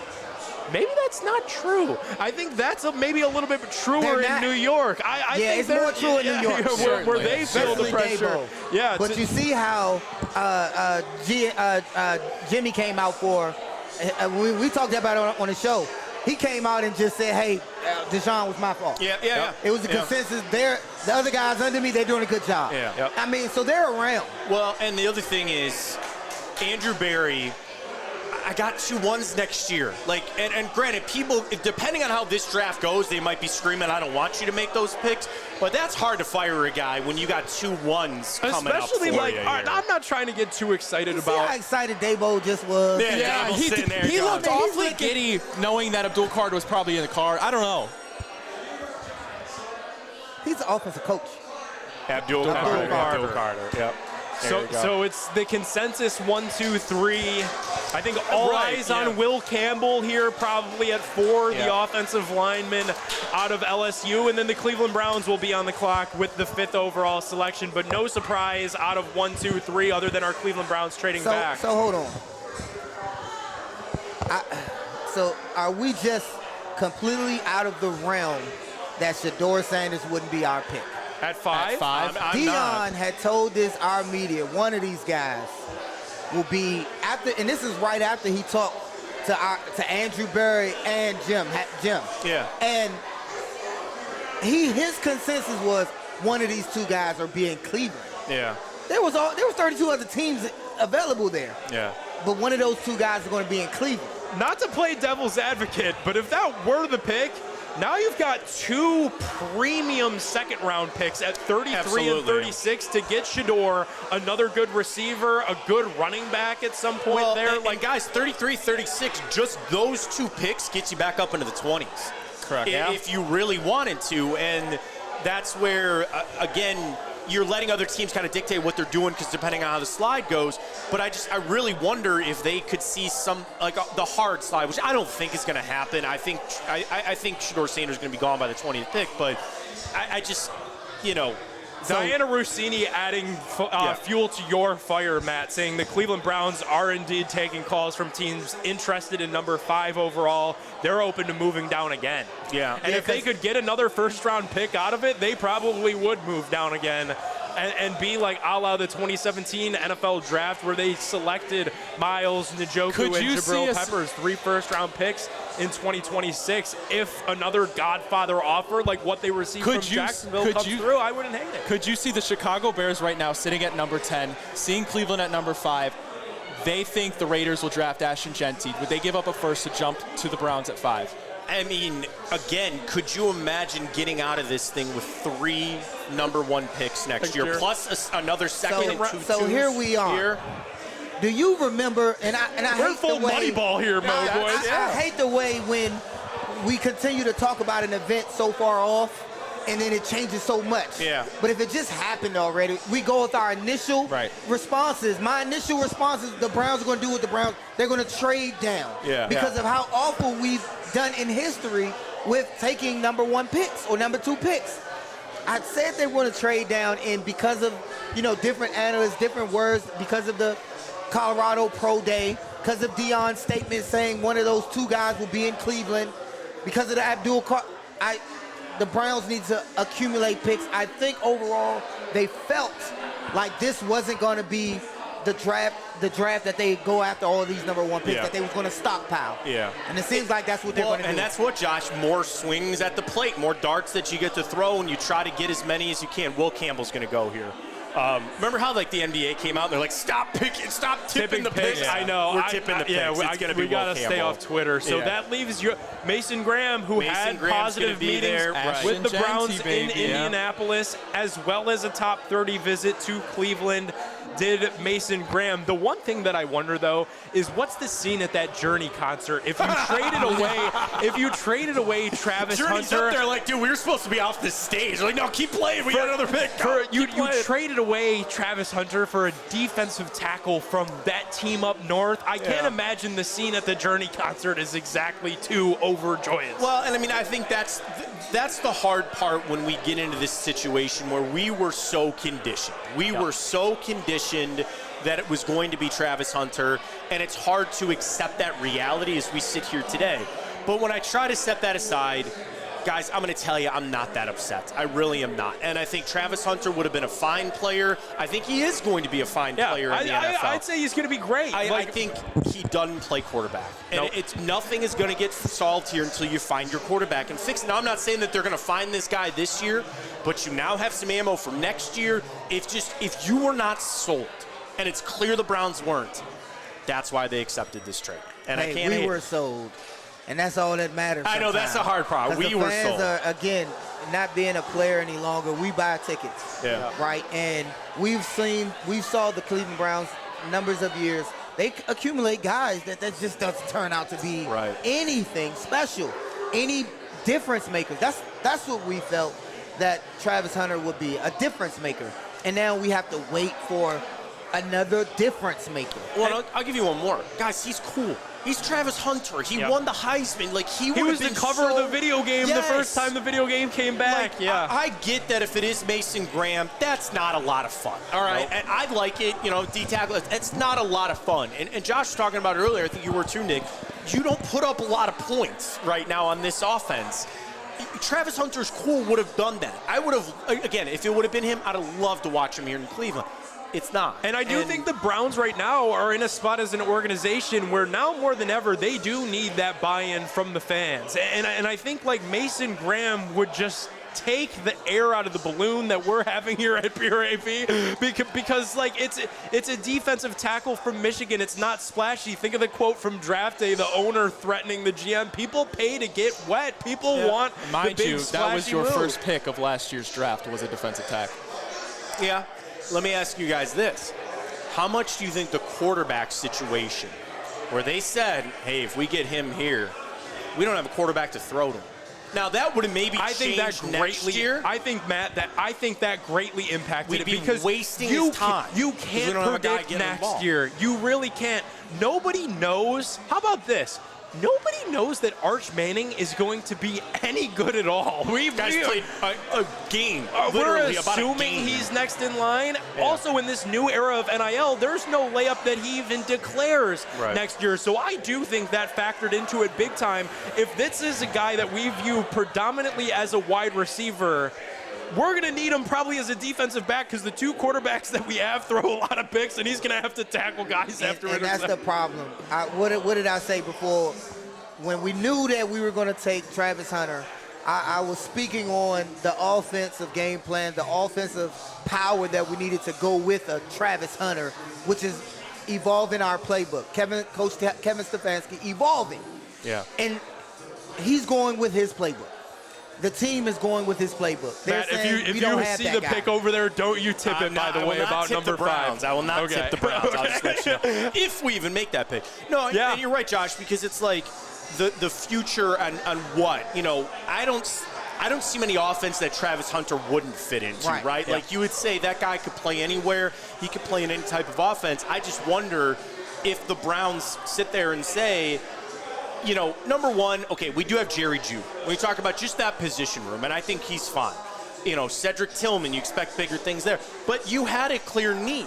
Yep. You know, to Ryan, you brought up Ted McMillan a little bit earlier. Maybe they fall back and see him as a true number 1 receiver. Right. I just, at the end of the day, and we're not going to get the answer of it, you know, while we're on necessarily to be tonight. Somebody's got to look right at Andrew Berry and ask, what didn't you like? What didn't you like about Travis Hunter? And I mean, I'm sure we all sit here and try to ask ourselves that same question. We talked about it, Josh. Was it the dual position thing? Was it something size related? It certainly was not production. It certainly was not his personality. It was nothing of those sort. What didn't you like, Andrew Berry? I'd love the answer to that question. We'll get it here. There goes Will Campbell. Matt, to asking Andrew Berry that question, do you not foresee him saying something along the lines of, that's a dope suit, there by the wasn't way. anything that stood out that I wasn't attracted to. It was an offer that we simply couldn't pass up. That's the answer. It's not the truth. But correct. I mean, it could be. There's two truths in that. You got an offer that you liked and you wanted and it was good enough, but you made that because there was something about Travis Hunter that you didn't like. Right. You know, and they could say, like, no, he was a great player. We just couldn't, you know, it was too much of an offer. You don't make that move if you are 100% completely sold. Remember when they said, you know, we had a unanimous, in the entire organization, we're unanimous on getting Deshaun Watson. Obviously, the broadcast is on a delay, and nobody tip it here. But the Browns just put out there that the pick is in. So they ran this 5th pick up there, and they're not trading it. No spoilers, please. We're at Pure AV. Wow. The draft is on. Is it Ashton? But they ran the card up. I saw it. You saw it? No. Yeah, don't worry. They're making the pick. So they're not trading the pick. They They stayed put at 5, which is interesting because at 2, Andrew Berry said he was going to let the whole shot clock play out. He did. Jacksonville trades in. But what's the situation here where they run the card up? They're asking. Don't leak it. If you guess, I'll tell you. No. I don't tell him. I saw it. Oh, Don't look right here. I'll do this. Oh, Here, Josh saw it. Josh saw it too. Josh saw it. Oh no. Josh saw it. Oh, Josh would. Josh If it was who I wanted, Josh would have been happy. Yeah. Josh gave it away. Ready No, to learn I didn't Mason give it Graham. away. I didn't give it away. The body language gave it away. No, I didn't. I'm not giving it away. Well, I can Tell tell me you that's this. not a beautiful suit. Tell me you couldn't see me wearing that suit. Will Campbell's got a nice suit on. Nick, by their reaction, I take it it's not Shador Sanders. Yeah, and I'm going to take that it's not Ashton Genty either. My guess here, and this is as someone that doesn't have Twitter up, I'm going to guess that it's Mason Graham, defensive tackle out of Michigan. I'm going to warn you guys now, that guy is going to be under a ton of scrutiny. You're a top 5 pick out of that team up north that the Buckeyes couldn't beat in this state for the last 3 years that Mason Graham was employed there. Now, what I will tell Browns fans, though, is that Mason Graham's a big reason why the Buckeyes couldn't beat Michigan. I would say he that's was a game feather wrecker. in his cap. He's an absolute game wrecker. Yeah. So credit Andrew Berry, but that's a ballsy pick because it's going to be unpopular after you passed up on Travis Hunter to go with the D tackle out of Michigan, where scoring points was what we all said going into tonight should have been the main thing. I'm fascinated to see what happens here, but Mason Graham, best player available, and I think that's what it's going to be. I love this pick. I love this. Oh, I love it. Yeah. I love it. It's the right thing. You got a really good football player. You got a really, really good football player with this pick, and I think it's, you know, again, I want everybody to have the reaction to it. We can't forget about what you were able to get in addition to all of that and what the rest of the night might hold out for. Now, the Browns are going to be sitting there. The advantageous thing about 33 and now 36 that they have from Jacksonville is You get the whole night and all day tomorrow to get on the phone with people, who's willing to do what, who's willing to make these moves.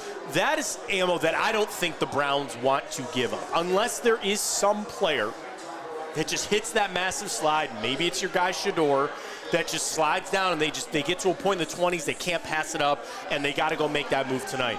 But I really do think that having those picks tomorrow, some of the Browns really, really are happy about. And I just think at this point, again, I don't want to spoil what's going to go here.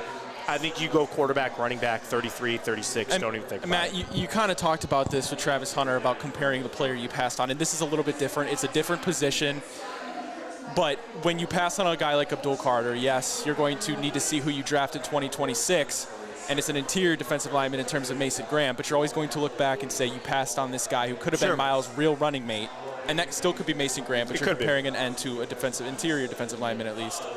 But it'll be interesting to see how their careers unfold. And a run-stopping defensive tackle at that, you know, if the pick truly is Mason Graham, which it's just confusing to me because, like... Which pairs well with Mike Hall. The offense is so bad, guys. And then, right, they just drafted Mike Hall. I mean, you're putting together a decent defensive line between Miles, Mike Hall, Mason Graham. You're building up the defense. That's what Philly did, too, by the way, who just won the Super Bowl. I think Jim Schwartz likes the pick.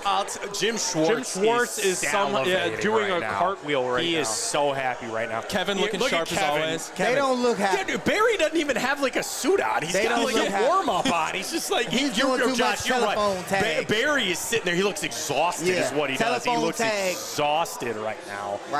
Telephone tag Barry. Here comes Raj. The pick is in for the Cleveland Browns. He doesn't have to go far, guys. Here we go.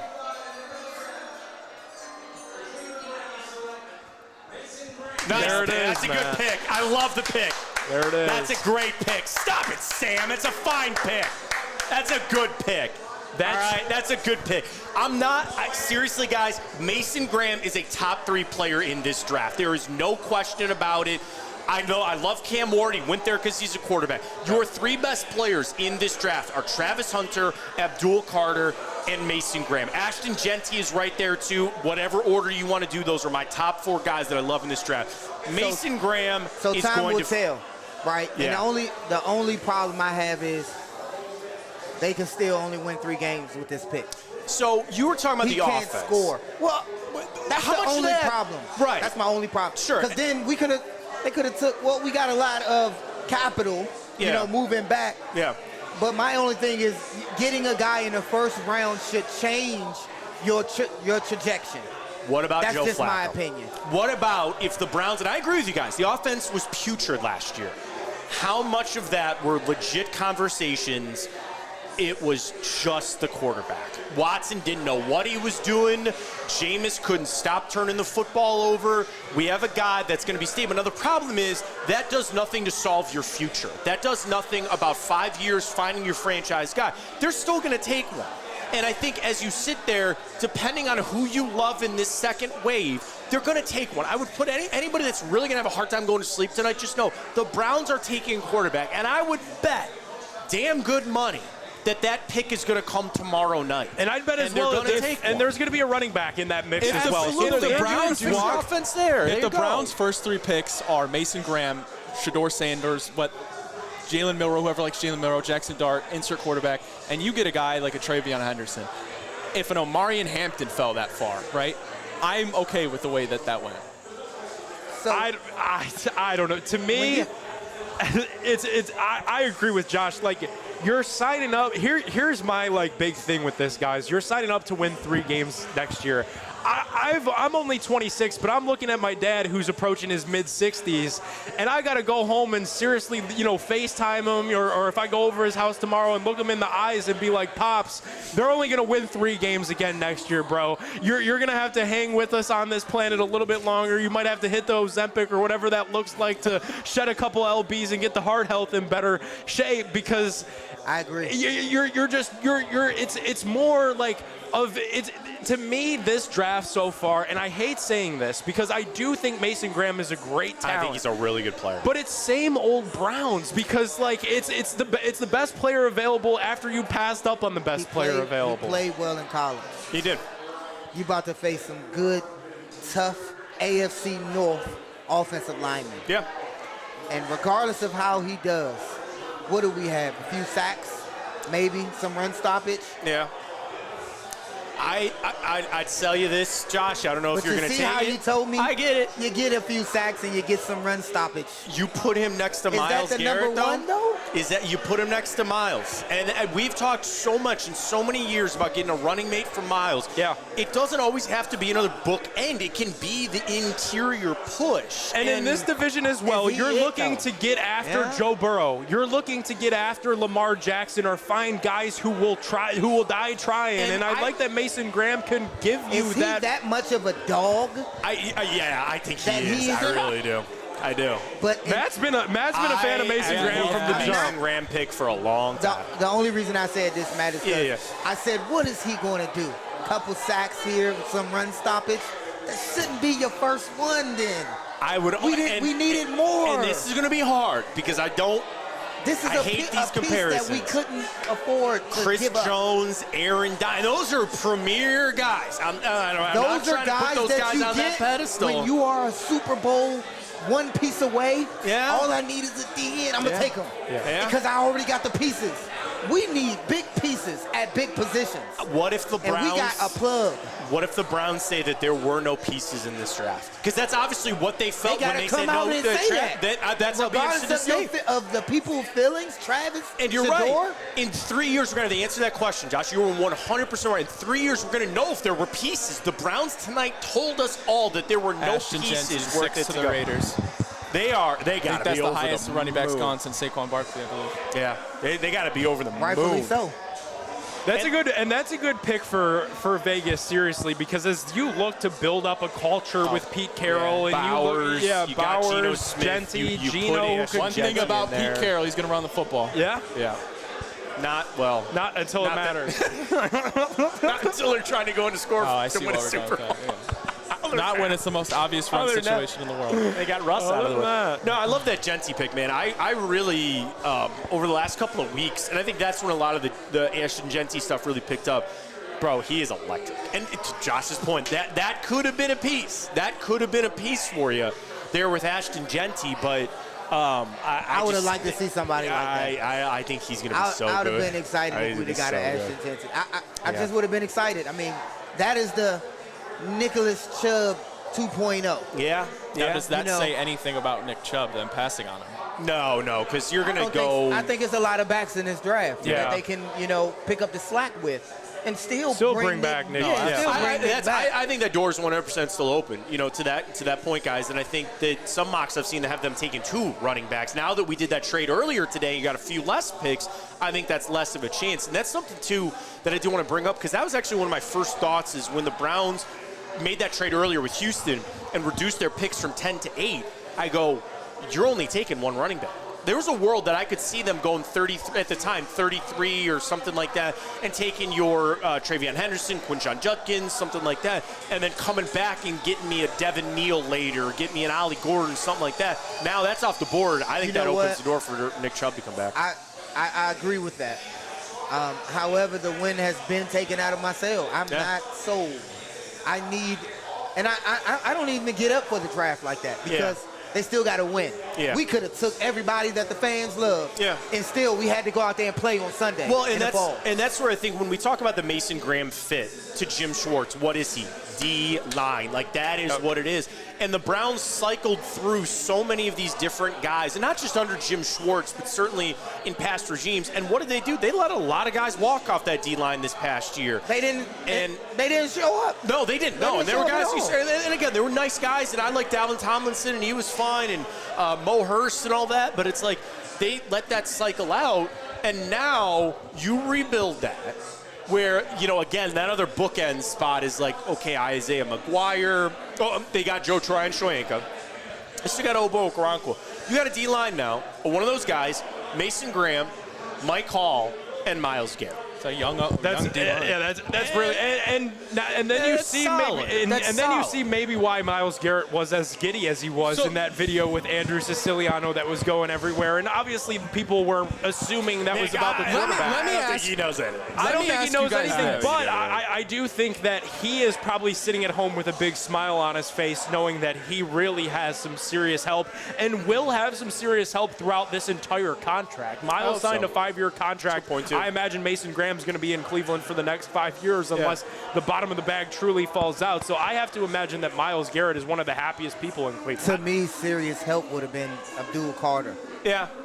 Let me ask you, though, Josh, of all the positions, is D tackle one of the ones that it's most transferable? You know, when I think about how hard it is to play wide receiver, how hard it is to play quarterback. Absolutely. Like D tackle, I'm not trying to simplify that position, but it seems like one where if you can do it, you can do it. Plug and play. Right. You think, right. You get a guy, you plug him here, he Yeah. shows up, he plays there again next week. Yeah.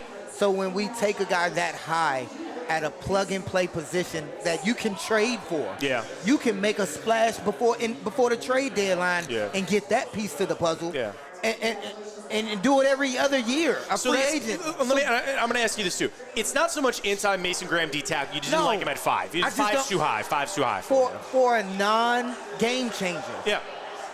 You can get a couple sacks. You can get a sack fumble. Yeah. But guys, I mean, I'm not comparing him, but Chris Jones, for instance. Aaron Donald for his whole career. Yep. That's a high expectation, but if you can truly get that, then and I will say this right now, I would rather have Mason Graham in a first Jaguars next year than Abdul Carter today. And maybe my opinion will change after the rookie year. I think so too. That's my solace in this whole thing. Yeah. If it was just Mason Graham at 2, we would all be saying, what the hell? You got Mason Graham at a 1 and a 36. And a 36 that could turn into your franchise running back. And the night's not over. Yeah, that's true too. Josh, imagine if you Are we bringing Josh back to planet Earth a little bit? Josh, imagine if you could imagine you pass on Abdul Carter, but you get Mason Graham, and then you could also, in addition to that, and this is a high expectation, but at 36, let's say you did find your next Nick Chubb. Wouldn't that be worth it? John T would have been worth it. Yeah. Right. Because I think it was another D tackle that they could have took lower who could get a couple sacks and get a couple. Ian Rappaport reporting that the Browns could have traded out of number 5. Yeah. I would love to know what was what was floated, what was on the table. Here's another little tidbit. Andrew Berry's already speaking. He only usually comes down when he's pretty sure that they're done. Here's what he said. They felt like the trade was the right move for the organization because of the value. He believes they added a blue-chip player in Mason Graham, high pick in the sweet spot of the second round, and the extra first is what they feel will be a stronger draft early next year. They believe more in next year. They believe in that 36. And again, just of all my years of being in Berea covering the draft, usually when AB comes down, that signifies that they're done for the night. And again, they have 33 and 36. Those are so valuable to be able to recalibrate your draft board. You basically have the first overall pick. You can talk to some other teams for some trades. So again, I'm not saying that, again, anything can happen. We have no idea, but at this point, it seems like with Andrew Berry speaking, there it is. He said there were a number of players they liked at the top of the draft. Mason would be among that group, one of the premier linemen on the draft on both sides of the football. So here's what I imagine happened. Taking all of those quotes into context, I imagine that they like Travis Hunter, Abdul Carter, Will Campbell, Mason Graham, and maybe another guy or two. Yeah. They got the Godfather offer from Jacksonville. They couldn't say no. Mason Graham was one of the guys they were cool walking out with tonight, and they said, our job's done. We'll talk to everybody tomorrow. Barry on Travis Hunter. Obviously, we had a strong affinity for Travis, as we have a strong affinity for a number of players. Believe they got a premier prospect in Mason Graham while adding resources in the draft. So he's going to play this as the draft. The offer was too much. The offer was more than we were asking for, and that's what they got were the job done. They were doing.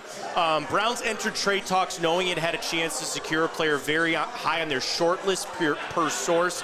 They were down to Travis Hunter, Abdul Carter, Mason Graham. So they felt like they would have taken any of those guys at 2. We're going to have a good chance. That's the Patriots. Because they knew the Patriots were going to take Will Campbell.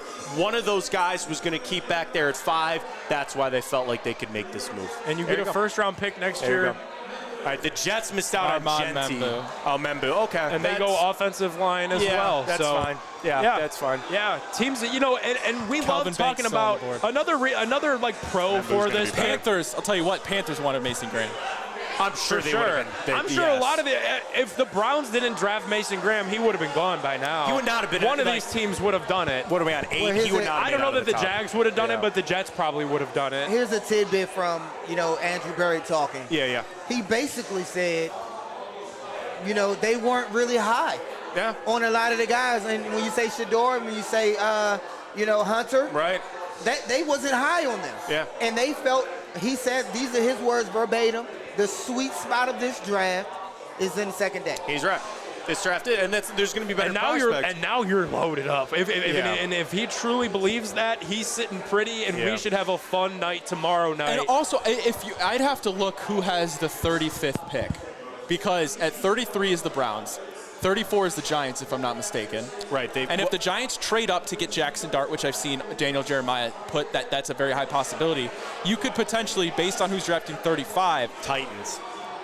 They just took Cam, so you're fine if they don't trade out. So you could draft your running back, and you could still get Shador at 36 if you want. If he's still there after the first round. Correct. I don't think he's going to be. I don't think he will be. So in the second round, again, it goes 33, Giants, Titans, but Matt, Browns.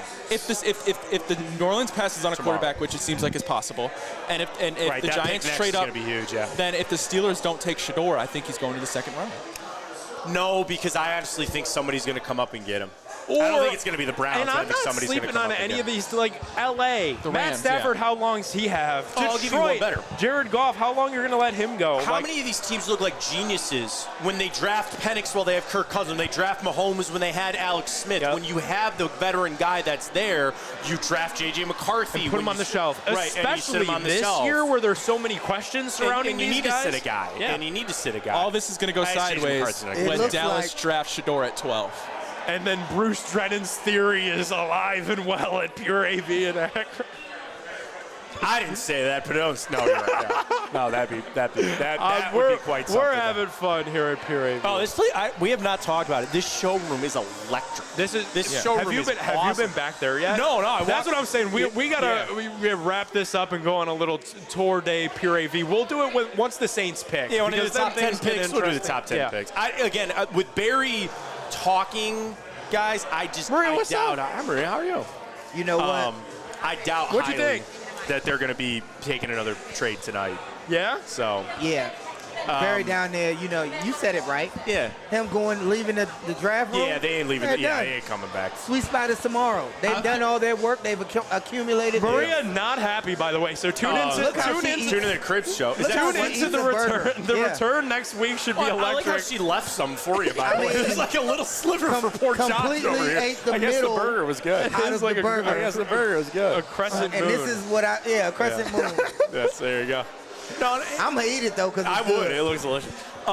Barry said that Mason Graham fits the DNA of this defense. That is. And that's pretty. Jim Schwartz, and that's in line with. That's in line with what Mason Graham told me face to face, man to man at the Indianapolis Convention Center months ago. Yeah. It was a short. I'm not trying to make it seem like I went to dinner with this guy. It was a short conversation in an elevator at the convention center, and he mentioned Jim Schwartz and how exciting that defense is. Well, and they also said that Jim Schwartz spent a lot of time with Travis Hunter, and he was out there in Boulder, and they kept doing a bunch of stuff out there. But, Josh, I mean, these guys get a feel, right? They get a vibe when they meet with the teams, and you know that you're feeling, or you walk out and you go, yeah, that ain't going to happen. That's not it. It's not it. So I would imagine that Mason was probably feeling that a little bit, but you never know how things can play out. My thing is this. To have that much, did we all, any of us, in any scenario, have this? You get what I'm saying? The trade and this. We didn't think. We thought trade for something bigger, maybe. Yeah. Or a more powerful splash. Yeah. We didn't think trade for Mason. Graham. Sure. We didn't think that. Especially because we were all talking about the day started with the dream scenario. Could they get Travis Hunter and Shador Sanders together? Yeah. There is a little bit of wind that will be taken out of the sail by the fans, and that's what the fans are there for, to be fanatical about the team. But I do seriously think, the more that I sit here and the more that I think about it, it's a sensible move, but it's not something that, I'll tell you this, and give Jimmy Haslam credit. This isn't Jimmy for sure. This isn't a move that's going to sell season tickets. This isn't a move that's going to put many butts in seats, but it's going to improve the team and their long view of improving this overall roster to try to compete by the time that they're in Brook Park in 2029. Sometimes, and that's why I like it. It's those moves that you can do splash and you can do the big things and stuff like that. And I will tell you this, guys. There are people that were mad about Evan Mobley, and he won Defensive Player of the Year. Congratulations. We're not talking much about that. We all got to remember this. It's a great party. Isn't he a beast? He's so good. How's Scotty Barnes doing, by the way? Right? How's Jalen Green look? Yeah. As we sit here, this excitement, the draft party here at Pure AV, we haven't had one for 3 years, guys. I know. That is another reason why we're all thirsty and hungry, and we're so excited because we finally got the draft back. When the draft was the biggest thing that we did forever, and it was taken away from you for so long. That was another onus put back on this. Yeah. And in a way, I will give the Browns credit because they didn't feel like they had to do something because we hadn't had it for so long. And that should let all the analysts know that they don't own the teams, that no one's, the people in the draft board, they're not listening to the, the big media. They don't care about those ratings tonight on the ESPN broadcast. They don't. They weren't. No, they're trying to build the Eagles' defense, is what they're trying to do. Well, and I don't think we've talked too much about this tonight. Here come the Panthers. Will Johnson? I go Will Johnson. Yeah, I like that. I'll go Jalen Walker. Oh, McMillan. Wow. There you go. Tet for Bryce. Get Bryce Young, a premium Can he young give him receiver? some of his height? Yeah, or take an inch off of him, put it on Bryce. That'd be a pretty good big dude. That'd be a fair trade-off there, Ryan. We haven't talked about this a lot, just with, again, the shock about what happened. What does this say about Andrew Berry's job, security, about, again, we're talking about you were starved and you felt like we had to make this move, we had to do that. And he stood up there and in a way was defiant of that and said, I'm going to do this, what I think is best. And I get it that owners, this is not a knock at Jimmy Haslam, this is at every owner. What they say today is not what they really mean tomorrow. Anything can change at any moment. But I got to say that this move felt like a move from a secure general manager. In a time that you don't feel all that secure about it, this felt like a real secure move from a guy that feels like he's going to keep his job. I would think when you have your board set, what can change your top pick? What can change your top pick? Okay, a host of drafts, we'll have to get this, and this for that. If that happened, this is the scenario where things, different happen, and that happened. That's why you guys, I still am not all the way on the, over being upset. Yeah. When we look at the Capitol game, then you can say, oh, okay, well, this is we got to steal. It has to play out that way. I don't want to see these guys taken before him. I don't want to see, even Johnsy for that matter, because I wanted to see him. It's tough, Josh, but if you knew in a couple of years that this would translate to multiple AFC Championship appearances in a Super Bowl, I'm not going to say you wouldn't trade it for this that. moment will disappear in my life. Well, Correct. and the other thing, too, just like anything in life. Right. Yeah. And it's all about, sometimes you hear GMs or the conversation, you're stockpiling picks for the next general manager. And Matt, I don't think that's the case here, though. And you touched on it. It's almost a level of respect for them. You could have had a knee-jerk reaction to try and fix something immediately that wasn't fixable. You admitted your mistake, and that's the first thing in any addiction. I know this isn't an addiction, but it's admitting your mistake. We're addicted to draft. And you're level-headed, and you go into this draft understanding that you have to first recoup at least a little bit of what you lost in order to have a leg to stand on. Yep. And I kind of respect that. Also, on that note as well, Andrew Berry said that it's not true they had an offer to move down again from number 5. So maybe there was some interest, but the offer itself probably never materialized, and that could probably be like a time thing as well. We're on the clock, and things got to move quickly. Barry also was asked about trading back into the first round, and he said, "You never say never." I would assume Justin Bieber wrote a song about that. I would not know anything about that, to be honest with you. I would assume Dude, it played at the end of the Jaden Smith Karate Kid. Never heard that? No. If I did, if you played it for me, I don't know if I would know. I think you've probably heard. Yeah, I'm sure. I've heard Jaden it. Smith raps in it.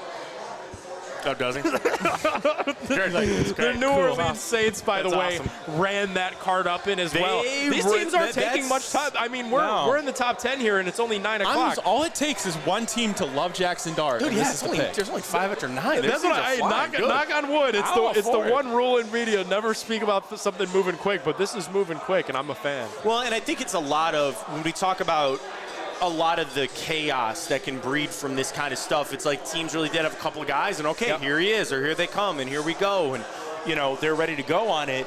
I don't know how the Saints don't take Shador here. You got Derek Carr, who's not going to play this year. Here, the Saints. You got some offensive weapons down there. The Saints are a very hard team to understand. If the Saints don't take a quarterback Brandon here, Cooks, a 30-plus-year-old wide receiver. If the Saints guys, they always seem. I mean, and then again, you are in the NFC South, a very winnable division. Kellen Moore is on the job. But they never seem to want to embrace a rebuild. Well, and here's the thing. You take Shador here, which is what I would do if I was the Saints. But who's to say they don't like Jackson Dart more than Shador? I don't think they're taking Shador. You don't think They're so? not gonna take it. No. I don't think so either. So here's best available from ESPN. Jalen Walker, the edge rusher out of Georgia, then Will Johnson, the corner. They did get rid of Marshawn Lattimore. Saints love Big Ten corners. They do. They love specifically Ohio State. Usually Ohio guys. State It's usually guys, Ohio State DBs over there. The Columbus Saints. Saints' last first-round quarterback, Archie Manning, in 1971. Woo! That's right. They got Breeze. They traded for him. Traded for Carr. Who's the last quarterback they drafted? The Saints? Yeah. No idea. I can't even think. The last quarterback they drafted? Who's the last quarterback? Spencer Rattler last year. That's right. And that's the guy that's probably going to start for them this year if they don't go for it. If they don't. Yeah, if they don't. If they don't. Yeah, that's. Whew. I mean, it's a tough one.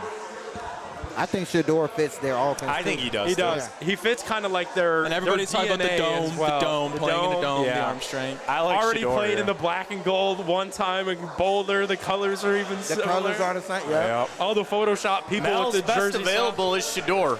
Mel's high on He's Shador. had Shador over Cam Ward. Yeah. He's had Shador over Cam Ward this whole process. Here we go, Raj.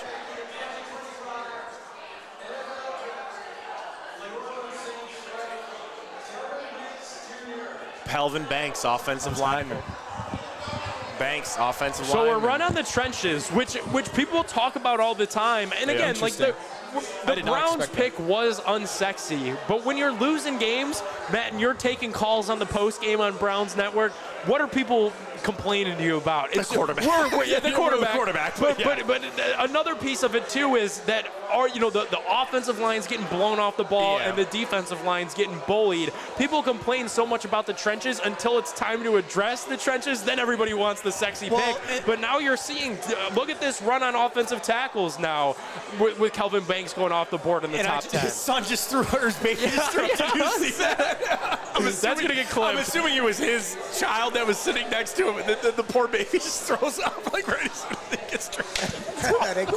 That's going to get clipped. Yes, that's great. That's great. Special right that's there. great. No, but I mean, you're right, Nick. Like the line, and it's so Bears interesting. ran in that pick. Yeah, Tyler Warren, I think. It's got to be. Well, no, they got Cole Kmet. They do want to get rid of him. They do maybe want to get rid of him. Here's the interesting too. I got Bengals fans texting me that the Browns nailed this. Like people are fans of what happened. Here's the thing. The offensive line at a point, guys, we're not that far removed. They were like the best in the league, or one of the best in the leagues, and got old. Guys got to get paid. Injuries happen. Okay, here we are. And this is to the D line. But I sit there and I ask myself, when's the last time we've had a really dominant D line? Right. And I don't know if I have an answer. Never to that in my question. life, yeah. And who's to say the Browns at 33, if he's available, don't go Josh Connerly Jr.? I'd love that pick out of Oregon. Right tackle. I don't think Brian, don't put that thought in my head yet, but if he's there, flip DeWange over to left. Run that card in. Yeah. Run that card in. Well, and the thing is, with this draft is, again, the narrative that it's not this great draft, that it'll be a little bit better as you go on. take your big guys. Yep. Take your big guys. You know, the quarterbacks aren't there. This is an interesting draft where if you view Travis Hunter as a wide receiver, send him off the board. Ted McMillan was always going to be the next one, right? Now we're looking at like Emeka Ibuka, give me a little Luther Burden. But Tyler Warren and Colston Loveland. Right. When's the last time that we've had 2 tight ends go? I think you're going to have 2 running backs go in this first round. Guys, we could really be staring at only 3 wide receivers to go in the first round. If you give me Ibuka, you give me Burden, or you give me Golden out of Texas to go maybe in that first round. Josh, I mean, that's seeming like, against the grain there. And if you see how the league has been shaping up, there's a lot of big guy turnover. Yeah. You know, on both sides of the ball, D tackles and yeah. offensive linemen. And if you see what's being taken, it's not sexy. Yeah. This is not the flashy. A lot of people like the offensive lineman, you know, and it's just not your big, you know, splashes that fans want to see. Yeah. But until they play games and they have a good running attack, because that line is awesome, and your quarterback isn't being sacked. Yeah. But still, this is what we were talking about when we didn't want our general manager, we didn't want Andrew Berry to be too smart. Yeah. However, he did his job. He maximized by sliding back a few spots. And I would have joined you, Josh, on the like he did too much if he'd have done it again. And I was like, I'd be interested to it. The one doesn't bother me. If he'd have done it, then we're starting to get a little too cute. Maybe then we're starting to play a little bit too much of that game. You move back 3 slots. Right. You were okay with 3 guys, and you knew you were going to get one of those 3 guys. You got an extra 1 and 36. And that's the important part. That extra one for next season is what. That's the cherry on top. You're shortchanging that with a rookie head coach. Ryan, you and I on our show did what? We ranked all the coaching hires. Who was my least favorite hire of the offseason? Duval. Liam Cohen. It's going to be easy to pull against him, man. And it's like, are you sure Trevor Lawrence is done getting hurt? I love Brian Thomas. I do. But, like, I don't know. Jacksonville's going to be the only thing is, and I think you mentioned it, Ryan, too. That division is not good. Yes. And they should be able to win some games down there. But, like, if you're sitting there next year, and again, I'm not going to project what the Browns do or not, you consider 2 top 15 picks and some other ammo to maybe try to get up and make some other moves next year. It's hard because we're so, I don't say angry, but we're so, like, fed up with how things have gone. When's Jeremiah Smith eligible?